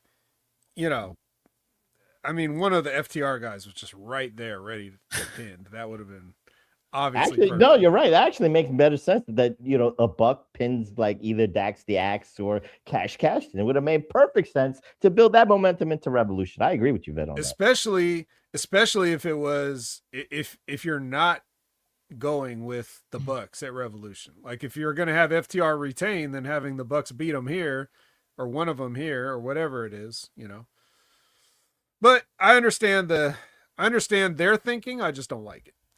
Anyways, going to Collision now. We're going to start off hot because MJF comes in. He's like, no, I want the stipulation changed. Cut it off. Yeah, and then Kevin Knight comes out and he's like, Oh, no, not Kevin Knight. Not Kevin Knight. It's Kevin Willie. It's Kevin Willie. The way he was looking and the way he was dressing, that was like the mannerisms too. Everything was fucking Trick Willie, bro, all the way, 100%. And we'll talk about the promo a little bit, but knowing that this was a Dynamite and then went into Collision, how Kevin Knight just changed this like gimmick in a matter of like 30 minutes. That was impressive to me. Like Kevin Knight just turned into Kevin Willie in the span of 30 minutes. It was beautiful. I was impressed. It was impressive. But remember, it's Saturday now. Prof. Yeah. Saturday. Well, it is Colorado, so they were smoking some good stuff. True. They were high on the edge just on itself, so Yep. You're right. That's he's the fly one. But he does tell Max to stop whining and calls him a bitch. And then Big Hebrew says he'll put the belt up on. I don't know, but it was great. I don't know. I'm getting that shirt, Jimmy. Don't worry. I'm getting that. That was good. AEW. Yeah, for sure. Nice Big Hebrew. So he's gonna put the belt up on Wednesday then. So it's just weird because you normally don't have MJF volunteer to do stuff, but Well, his ego is saying that he's gonna absolutely destroy Kevin Knight. He obviously looks down on him. You know what I'm saying? So I was hoping he was gonna make a Trick Williams reference too. Because usually he would do something like that, but he didn't, unfortunately. So wait, Jimmy, I'm just gonna let me ask you this question again. You're mad that Cody's getting a title shot Friday, messing up all the WrestleMania plans, but you're not mad that Kevin Willie is getting a title shot here this coming Wednesday? I am mad because why does he deserve one? He could mess up everything for Revolution. Hypothetically, we know this. Wink, wink. But I'm just saying, You're not mad. You're not mad, right? No. Not at all. No. Keep that same energy, Jimmy. Keep the same energy. Come on, man. Hey, isn't he what champion is he? Is it the trios champion? Is that what he is? Mm-hmm. And he's trying to put that belt over the world championship. Give me a break, please. Well, come on. I guess we'll just have to tune in to see if he'll ruin Revolution. We need to whoop that trick when he comes out. Literally, the crowd need to start doing that. That'll absolutely pump me, but I doubt they'll do that. That's funny. All right, so we sort of get Jay Lethal and Tommaso Ciampa promo yet, but with Mark Briscoe somehow doing a voiceover. Why? It's weird. He's like saying something like, I don't know what he's trying to say. He's trying to say I couldn't even understand what he was saying. Yeah, well, he's trying to make the point of like I want to fight Tommaso Ciampa again or Kyle Fletcher. But then he was mentioning how it was 11 years since he wrestled Jay Lethal or some shit. Yeah, like it went from Mark Briscoe and Ciampa to Jay Lethal and Ciampa in the space of one promo yet. I love that promo yet. Yeah, I don't. It was bizarre. It was bizarre. It actually was. It made no sense, but whatever. Cool. It's AEW. Weed, Colorado. Weed. Yeah, I mean, how else would you put it? Mm-hmm. All right. Death Riders versus Josh Alexander, Lance Archer, and RPG Vice. Yeah. I mean, anytime you see up Roppongi Vice, the OG team, no thanks. Please. I don't need to see either one of these two. And Rocky Romero continuously appears on AEW week in, week out. I don't know why, but he's here. It was funny because maybe I'm the shill here, but for WWE. But again, I understand the rivalry between the Don Callis family and the Death Riders, and we know where this is gonna go. Even though they should have been the ones doing the Mile High Madness match, then we could at least excuse some of this stuff. But again, it's almost like every week, where we go. I don't want to say where we're going with this because, like I said, it's gonna have to be anarchy in the arena. So we're so close to that. I get that. But again, you don't need to keep doing another match, another 6-man match or another 8-man match. You know what I'm saying, guys? I think you could have just done a nice promo spot in the ring, Don Callis, maybe Takeshita and John Moxley, just bringing up some stuff. And then you could probably have a clusterfuck of people just, within the families and the Death Riders to do this. You just don't need another excuse for it. Because during this match, I don't want to, take go over your toes, Vet. But in this match, heel versus heel. But then that one spot that kept two things irked me. But I'll talk about what happened, what irked me in the match. Because again, heel versus heel, Jimmy. And then, they're trying to go for Willie Uter's beanie. That's not meant for them. It's not meant for the Don Callis family.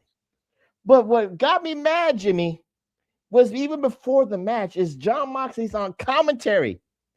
And he said he uttered those words that pissed me off so much that I almost turned off, that I almost fast forward the match. He said, I cannot stand what the Don Callis family, I don't like what the Don Callis family stands for. What an idiot. Yes, Jimmy, what an idiot. After Don Callis family has more honor in what they do than what the Death Riders has done for the last year and a half. I don't remember the Don Callis family trying to murder people. They beat up people in the back. They beat up jabronis in the back locker room, but at least that's a fair fight. What? Jimmy, come on, make it make sense. Well, I'll tell you why quickly. That's because Moxie and the Dick Riders are stupid idiot. Okay. That's why. Gotcha. Yeah, he's been hitting the head a lot. So yeah. That's true. He has. And speaking of hitting the head, Wheeler Yuta, which is the Rocky Romero of his team, does knee Rocky Romero in the face and beat him.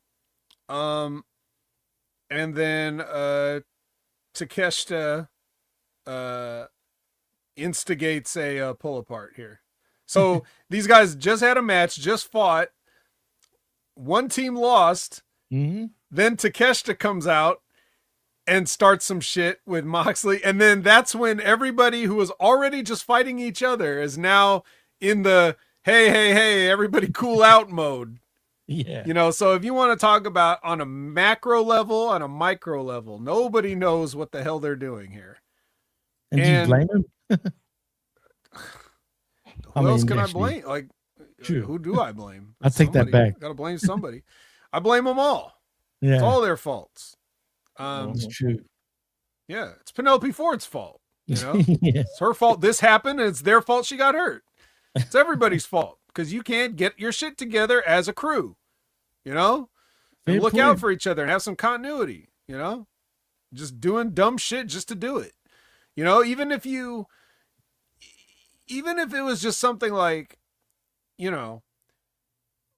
why, if you love old territory stuff, why not do a best of 7 with the Death Riders and a Don Callis and different things? No. I know, Jimmy. I know what you're thinking when I say that, but at the same time, you're getting a best of 7. They're just not counting it. Yeah. You're already getting it. So you might as well just put a stipulation on it. So at least we could pretend it matters, either that or hang more sacks of money over the ring, but whatever. Yeah, whatever. Yeah. Oh, man. Yeah. They got to stop this shit, but that's just me. Yeah, but don't worry, guys, because next up, before you do jump, can I ask you a quick question, Vet? Okay. What's with Castagnoli in the friggin' Lucha mask? Well, he's the CMLL heavyweight champion. Oh, okay, I see. Okay. Keep the tradition, Jimmy. All good, I get it now. Thanks for answering that, boys. That's all I wanted to know. Yeah. Unfortunately, he will make no money if he loses his mask because he had to add a mask to start with. So it's not as cool as if no one's ever seen you before, but he's got himself a nice little mask. Yeah.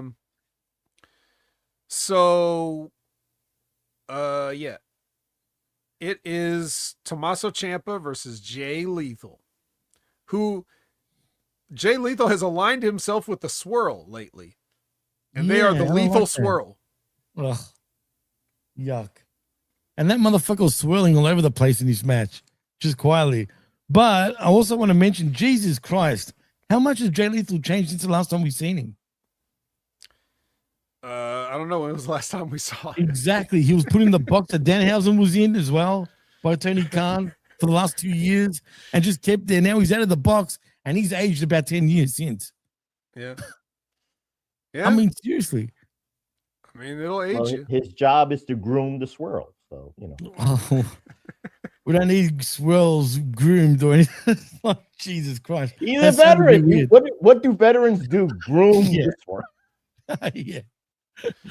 Good Oh boy, man. Blake Christensen can get fucked for real. Like, fuck off, man. I didn't say that. I just said groom. Now you're saying all that. Yeah, the one man swirl now swirling with another man. Yeah, he's swirling a bit too much for my liking. It just quietly. And this match was not to my liking either. And guess what? Another small guy wins with a running knee. Go figure. Sure. Fucking bullshit. And that song sucks. I don't care what anybody says. Really? Yeah, I actually like it. Ciampa's little trash song. Sounds like some shit Eric Young would have in TNA as a theme song or something. You don't like that? Yeah, no. Sounds like constipation, Jimmy. That's what it is. Like I can see that. I can see that. But did you notice when Jay Lethal came out, the damn music sounded like it was on a friggin' tape for whatever reason? No shit. It probably was. It probably They probably didn't have his music queued up digitally. He probably had to bring a radio over. Or play. No, he played it on his phone. He went to YouTube and looked up Jay Lethal entrance, 2022 version, and then just put that up next to it. Jay Lethal entrance 2022. ChatGPT's messing up Jay Lethal's music. That's what it is. No, that's. I'm sorry, you're absolutely right. That's not Jay Lethal's music. Here's his actual. You know what? AI apologizes. Like, sorry, that was on me. Here's the theme song you guys were looking for. That was bad. But anyway. Yeah. So, small a la carte bright spot. Promo by the Inspiration. Oh, yeah, true. They're back. But not nearly enough. And not nearly enough of like what they do that Jimmy hates, but obviously. No, you know what? I'll give him credit. You know what sort of I liked about them?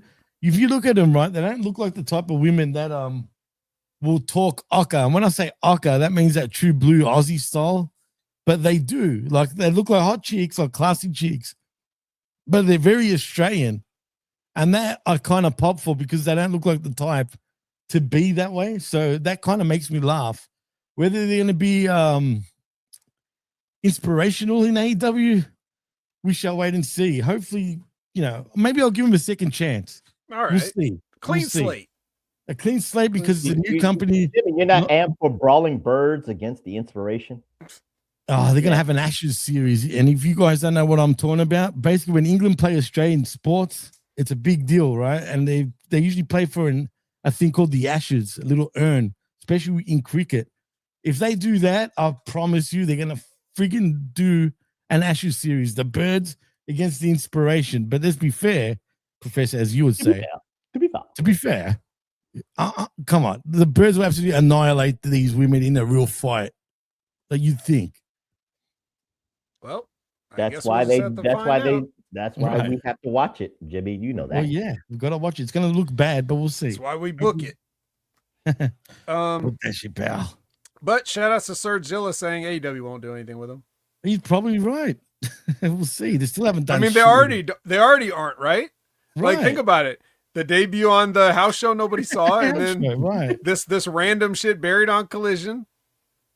That's not even really. This is like 1/100th of what they do. Basically, this could have been any generic tag team promo, but 100%. So. And speaking of weird promo, Clark Connors gets a vignette here. It looks like Quentin Tarantino shot it.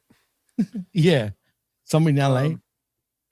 Yeah. Then the Brawling Birds, the aforementioned Brawling Birds, take on Gypsy Mac and Tyra Rusamy. What? Tyra Rusamy? It sounds like Rusamy? Either or. Tomato. One of those. Is it just me, or is the friggin' local, talent coming up with the most stupidest names in wrestling these days? No, really? It's them. Yes. What the fuck? Yes. What was it again? What was that last one again? Something wrestling me? Well, it might be a shoot name, but that was so dumb. Tyra Rusamy. It's Russamee. Well, I hate to be the one to defend this, but this is a better name than anything you would hear in NXT. Her name probably would have been like Jacqueline Rosami or something like that. So or resume.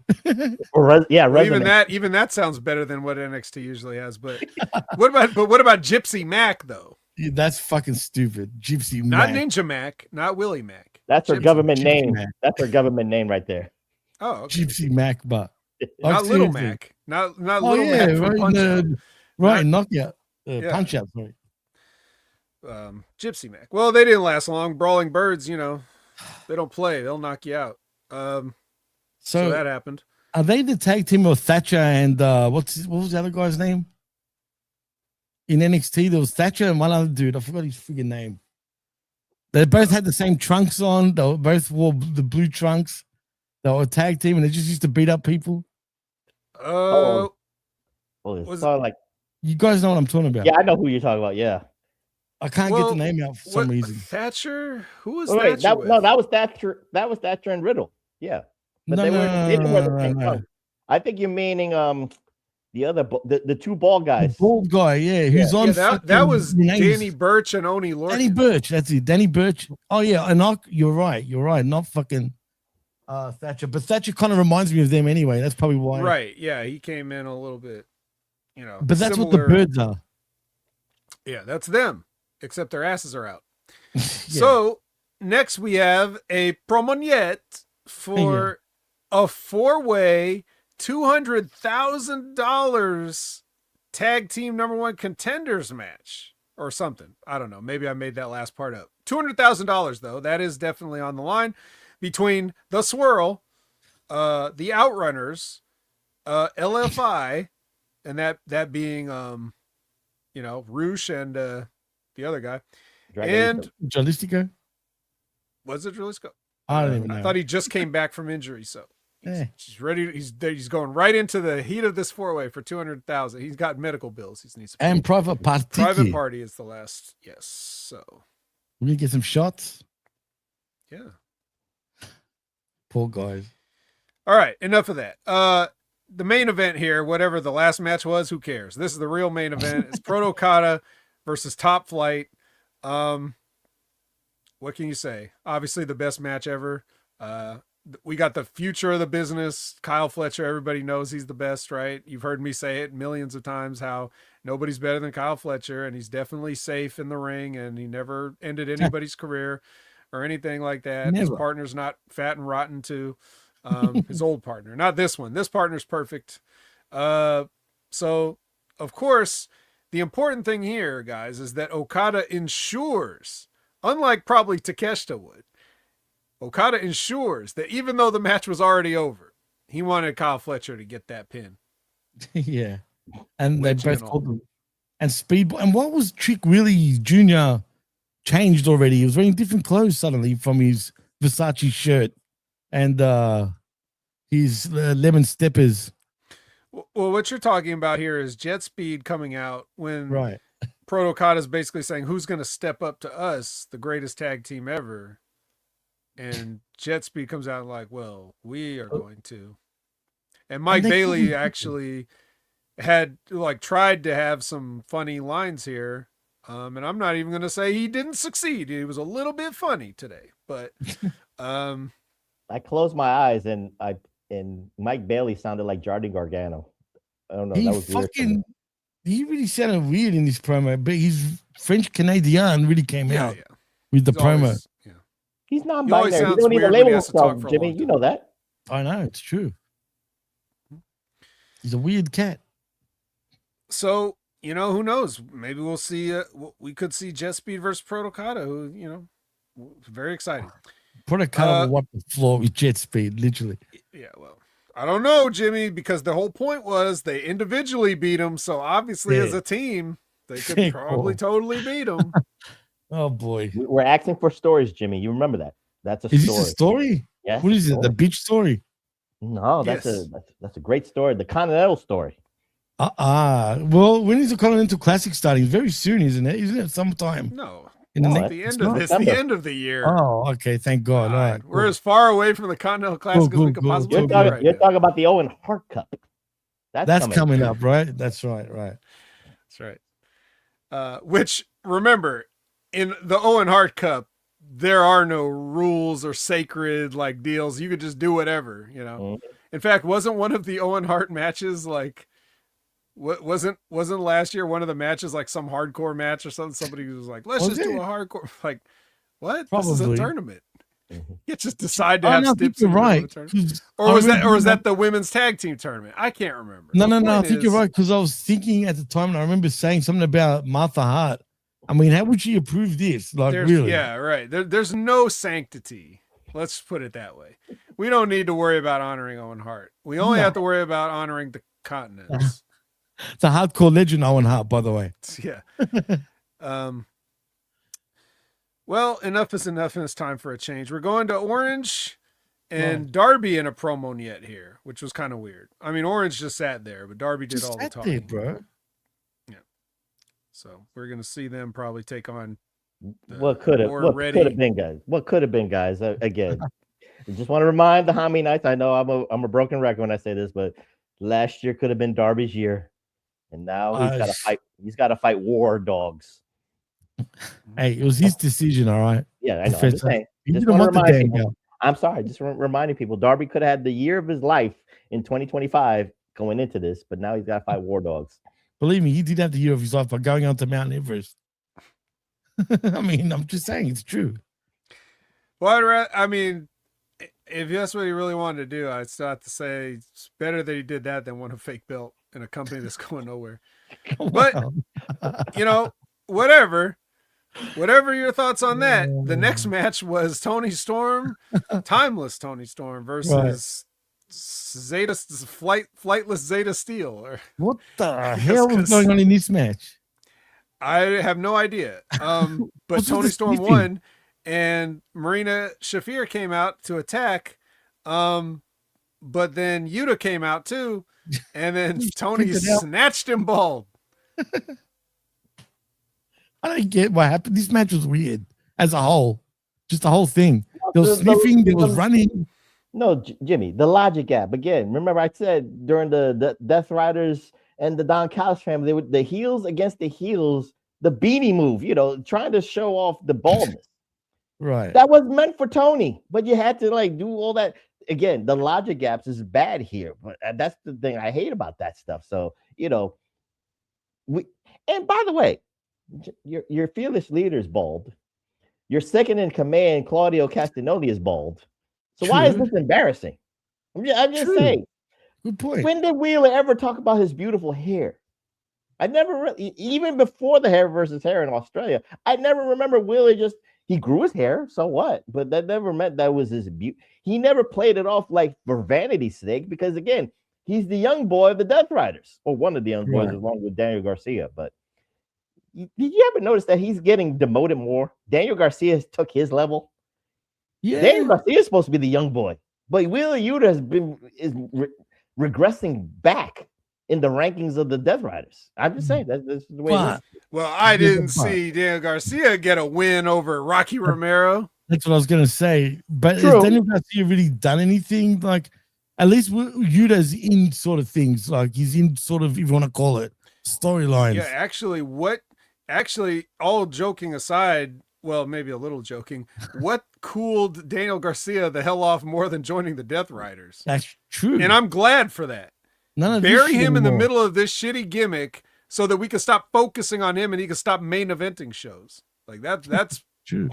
You know, if that means taking Wheeler Yuta's spot, that's great. I'm with Vera on that. That's facts. Like, it's true. He's done nothing since. Before that, we were all going, main event, Daniel Garcia, literally. Because every week. He was dancing. And he was dancing like a fucking idiot. Like, literally. So, yeah. So, obviously one of the greatest wrestlers of all time, greatest second generation wrestler of all time, Hook, still recruiting for the Ops, and Anthony Bowens actually applies. He's like basically lays his resume out, like, hey, and he said, for anyone that doesn't know, because I didn't either, but this is what he said verbatim. He's best friends with Hook apparently. Since when? Yes, since he found out Hook played lacrosse. Yeah, I don't want to say it's a bit of a, well, one of these. Let's just say let's just say Hook says he'll think about it. It was good too. Like this was one of Hook's better outings too, actually, because he's like, I did find it funny. He's like, name me all the people in the group that's a killer, and then he's like Anthony Bowens. I don't know. I'll think about it. That's true. So, but I didn't know that was a thing between these two. So I mean, whatever. Where's his partner, man? No, that's done. You answered your question. Who does Anthony Bowens kill? Figuratively, Max Caster. Yeah, true. That's how he gets into the eyes. You got to kill Max Caster. Actually, that's a great point. That's interesting, right? Let's see. And if you're asking his partner, if you mean Shibata, he was holding the camera. No, I wasn't talking about Shibata. I was actually talking about Caster, actually. But anyway, yeah. Oh, that partner. I thought. Yeah, that partner.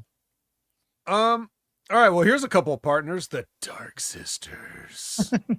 Oh man, come on! I should actually always be ready for it. But yeah, do it. The Dark Sisters. Yeah. Yeah. I should have done that. Well, Julia's pretty white. No, she's not dark at all. Yeah, I mean, dark sky is colorful, a little bit colorful. It's got to have some sort of Latin blood in there. That ass. That's why, right? That's why. That's why you're saying that. But also, Thunder Rosa's got some Latin blood. That's true. She's the Mera. So, and Chris Stanley's got some alien blood. So, an alien ass. Yeah. So these, this match happens. Thunder driver on Julia. Julia eats another. Dark Julia gets pinned again. What are they doing to these poor girls, man? You can't be happy about this. No, they're losers. Literally. Former TBS champion, Dark Julia. Not to be confused with Cool Julia over on SmackDown. They're saving Sky Blue for something special in a couple of months. I don't know. That's why she's not eating the pins. Oh, we're Sky. Oh no. So we're gonna get right for Dark Sky. Dark Julia, Owen Hart champion. Manifest it, Jimmy. It will happen. Oh no, I better not. I shouldn't have done that. Actually, I wouldn't be that mad at it. Probably she needs a win. Why not? But yeah. So anyway, so the good guys win, but then Tekla comes out and says, like, Tekla things. Look, yeah, behold the past of the women's division. Yeah, I get it, but I don't like this. As I hate that she's champion vet. Straight hate up. It? Yeah, I don't like it one bit. I don't think she's earned it. Dynamite? I just don't think she's earned her freaking place as the women's champion just yet. The hell with earning stuff. I guess. All right. The Collision main event is Andrade El Idolo versus the Stone Pitbull, Tomohiro Ishii. He must be really working through that, whatever happened to him a week ago. And he's bravely fighting, but I'm sure if he hadn't been previously hurt, he would have been able to pull out the win here. But unfortunately, the Stone Pitbull takes the DM. And Bandito comes out and he wants a handshake. I guess he's very sportsmanlike still. And then Andrade spits on him. He spits on him, but that's not enough to get Bandito upset. He just takes it in stride and points the finger guns at him, and there we are. We just close the show with finger guns. finger guns. Well, pew, pew. Again, Andrade was like, "What are you doing? There's no WrestleMania sign. Why are you pointing at? I don't care. I'll fight you, but I don't care. This ain't no WrestleMania sign." Hey, Andrade, though, I'll give him credit. He's been pretty good, like, since he's made his return to AEW. Like, I'll say he's been above average good. And clearly they seem to love him right now. But he's even got a new look now. He's in the friggin' tights and whatnot. I mean, He wrestled the whole match in his pants, and then he ripped his pants off at the end. When he's Angel Garza now, dude. He's doing the same gimmick as figured. Is he not doing that gimmick? It's exactly what Angel Garza was doing, especially in NXT, if you remember, even with the chicks. No, I do, but to be fair, it's part of the culture. It's part of the Latin culture. Oh, it doesn't belong to somebody. If you feel sexy enough to rip your pants off in the Mexican Latin culture, you do it. Well, and you're Puerto Rican. I mean, you should know a thing or Of two. course, I feel sexy all the time. I should rip it off right now if I would do it. But again, I don't want to cancel this channel. But neither here nor there. But of course, Andrade's doing his best gimmick right now, getting selfies with lady wrestlers right now. Tony Khan's bringing in any lady wrestler from the Monster Factory just to get a picture. They were porn stars, actually. One of them was a porn star or some shit. That was the one that was like, that was the one that tweeted out, OMG, this is so fake or whatever? Yeah, that one. That one was the porn star. No more porn hires, Tony. he figured it out. But that's it, guys. I mean, that was another week of AEW in the books. I did prefer Collision over Dynamite easily this week. I think they both had their but they're both bad. Oh my God. What? I prefer Dynamite or Collision because they're doing the Collision intros on Dynamite. It should be called Collision. Yeah, I hate that too, man, that they've done that. It's just bizarre to me. But anyway. If you guys check your Twitters, you'll also find out that you may prefer a big Hebrew shirt on shopaew.com. Oh, no, they actually did make courtesy of our own Tennessee couponer. Oh, Mr. Josh, thank you very much. $29.99. I gotta get this, man. I will say they could have been a little more creative in the design, but it was very quick turnaround here. Mm-hmm. And it's got the Burberry letter. That is fucking crap, straight up. Really. No effort at all, man. Maybe there's a coupon or something you can use to knock a couple bucks off. Maybe. It's only $29. $29.99 to be precise. Well, that's it. A big shirt for a big show. And, man, they don't know how to make wrestling shirts anymore. At all. Yeah. No, really. I mean, how good was the NWO shirt to me is still the best one ever created. Same with the Bullet Club. Remember when The Rock just had like black t-shirts with like one small phrase on it just bring it, but you're just buying a black t-shirt with a phrase on it. It really had nothing to do with, you wouldn't know it was The Rock But even that shirt seems better because they're not trying to overdo it. It's just the catchphrase.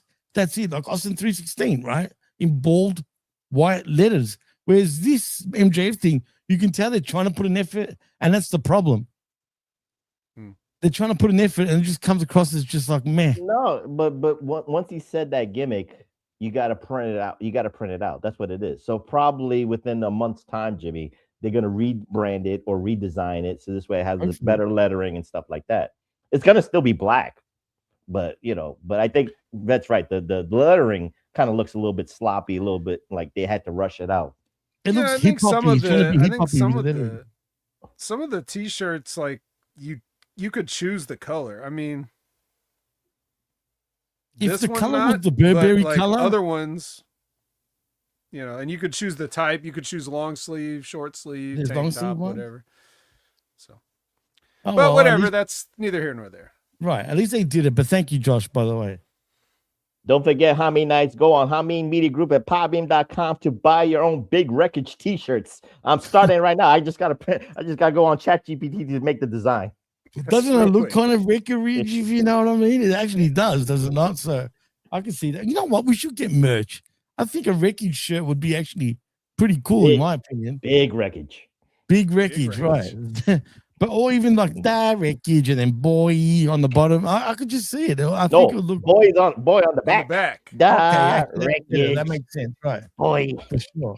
All right, maybe we'll look into it. Maybe we should talk to Ben about it. We'll see.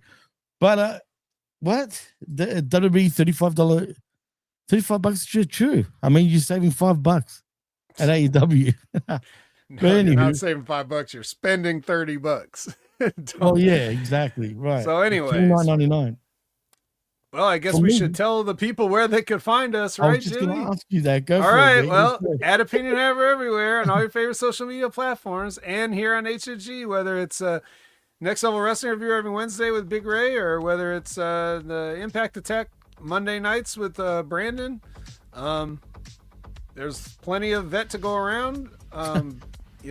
Since I'm feeling a little bit better. And definitely check out Wrestling with Ray Rogers every week. Check out Stevie Richards' show every week. Check out Limpin' Ain't Easy every week. Timmy Baltimore. You guys know. Everybody here already knows. They're already following all those. But if you're not, go ahead and do that and then create a second burner account and follow them all again. Yeah. Good advice. Prof, your show actually this week is a bit of a banger, shall we say. Thank you. It's a new concept that I have to give Big Ray his props, because then if I don't say that, then he'll get at me on the DMs and all that stuff. So he created the concept show. So me and TW just dropped an episode, PWR Year in Pro Wrestling, and we look back at 1987, WrestleMania 3, War Games, UWF, all that stuff that happened in 1987, and I went back to Pro Wrestling Illustrated during a month of 1987 and read the top 10s. Do you agree, Jaime Knights? Well, join into the Pro Wrestling Reflection YouTube page and see that list if you agree with it now in 2026. So with that, follow me on my Twitter at PWSOPRF, that's PWSOProf, and follow the YouTube channel. 160 subscribers. Hopefully we'll get to 200 and maybe in a month's time. Again, I ain't buying bots. Well, you know what? Create a burner account, Jaime Knights, and resubscribe to the YouTube channel. Thank you, Vet. Do that. At Pro Wrestling Reflection. And just for the record, you know what? Just for you, Prof, and for Ray, as we leave the show, I'll actually play that for everyone to see, that little intro, because he's so proud of himself. I'll do one more time just for Ray. You see, Ray? See what I do? I'll do that quickly. But anyway, as far as I go, look out for Insanity, as a matter of fact, because usually we would have done it on Saturday night, myself and Whoop Brandon. But because of WWE's PLE, and I'm talking about Elimination Chamber, we had to shift that to Sunday night. So Sunday night tonight, 8 p.m. Eastern, live right here on Mayhem Media Group's YouTube channel. It will be me and Brandon doing a JCW Lunacy review on Insanity. So look out for that. And obviously also look out for this week in WWE debuting the 3rd of the 3rd at 3 p.m. this Tuesday. And we got a special guest actually as our first show, which is pretty cool. It is Jimmy Corderas, WWE legendary referee. Jimmy Corderas will be our special guest on our debut show. So look out for that one. So I'm pretty excited about that. And no more Smack Attack, no more I Like a Raw. So after that, it's the Wreckage, I guess, and then that's it. So we're covering WWE, we're covering obviously AEW, and we've made things a bit more compact. Yeah, it's true. It's weird though. But I'll get back to that anyway. But in saying that, I'm out of here. I am Jimmy T. He is the best in the world, Jamie the Vet Williams. That is the magnanimous and glorious Chabelo Vera Cruz. And you've been listening and watching the Wreckage. Boy. And like and subscribe at patreon.com/Mayhem Media Group for all our shows. So give us a thumbs up and a like too. In saying that, peace out later, and we'll see you later on, especially me at 8 p.m. Eastern tonight. Goodbye. Buy our shirts.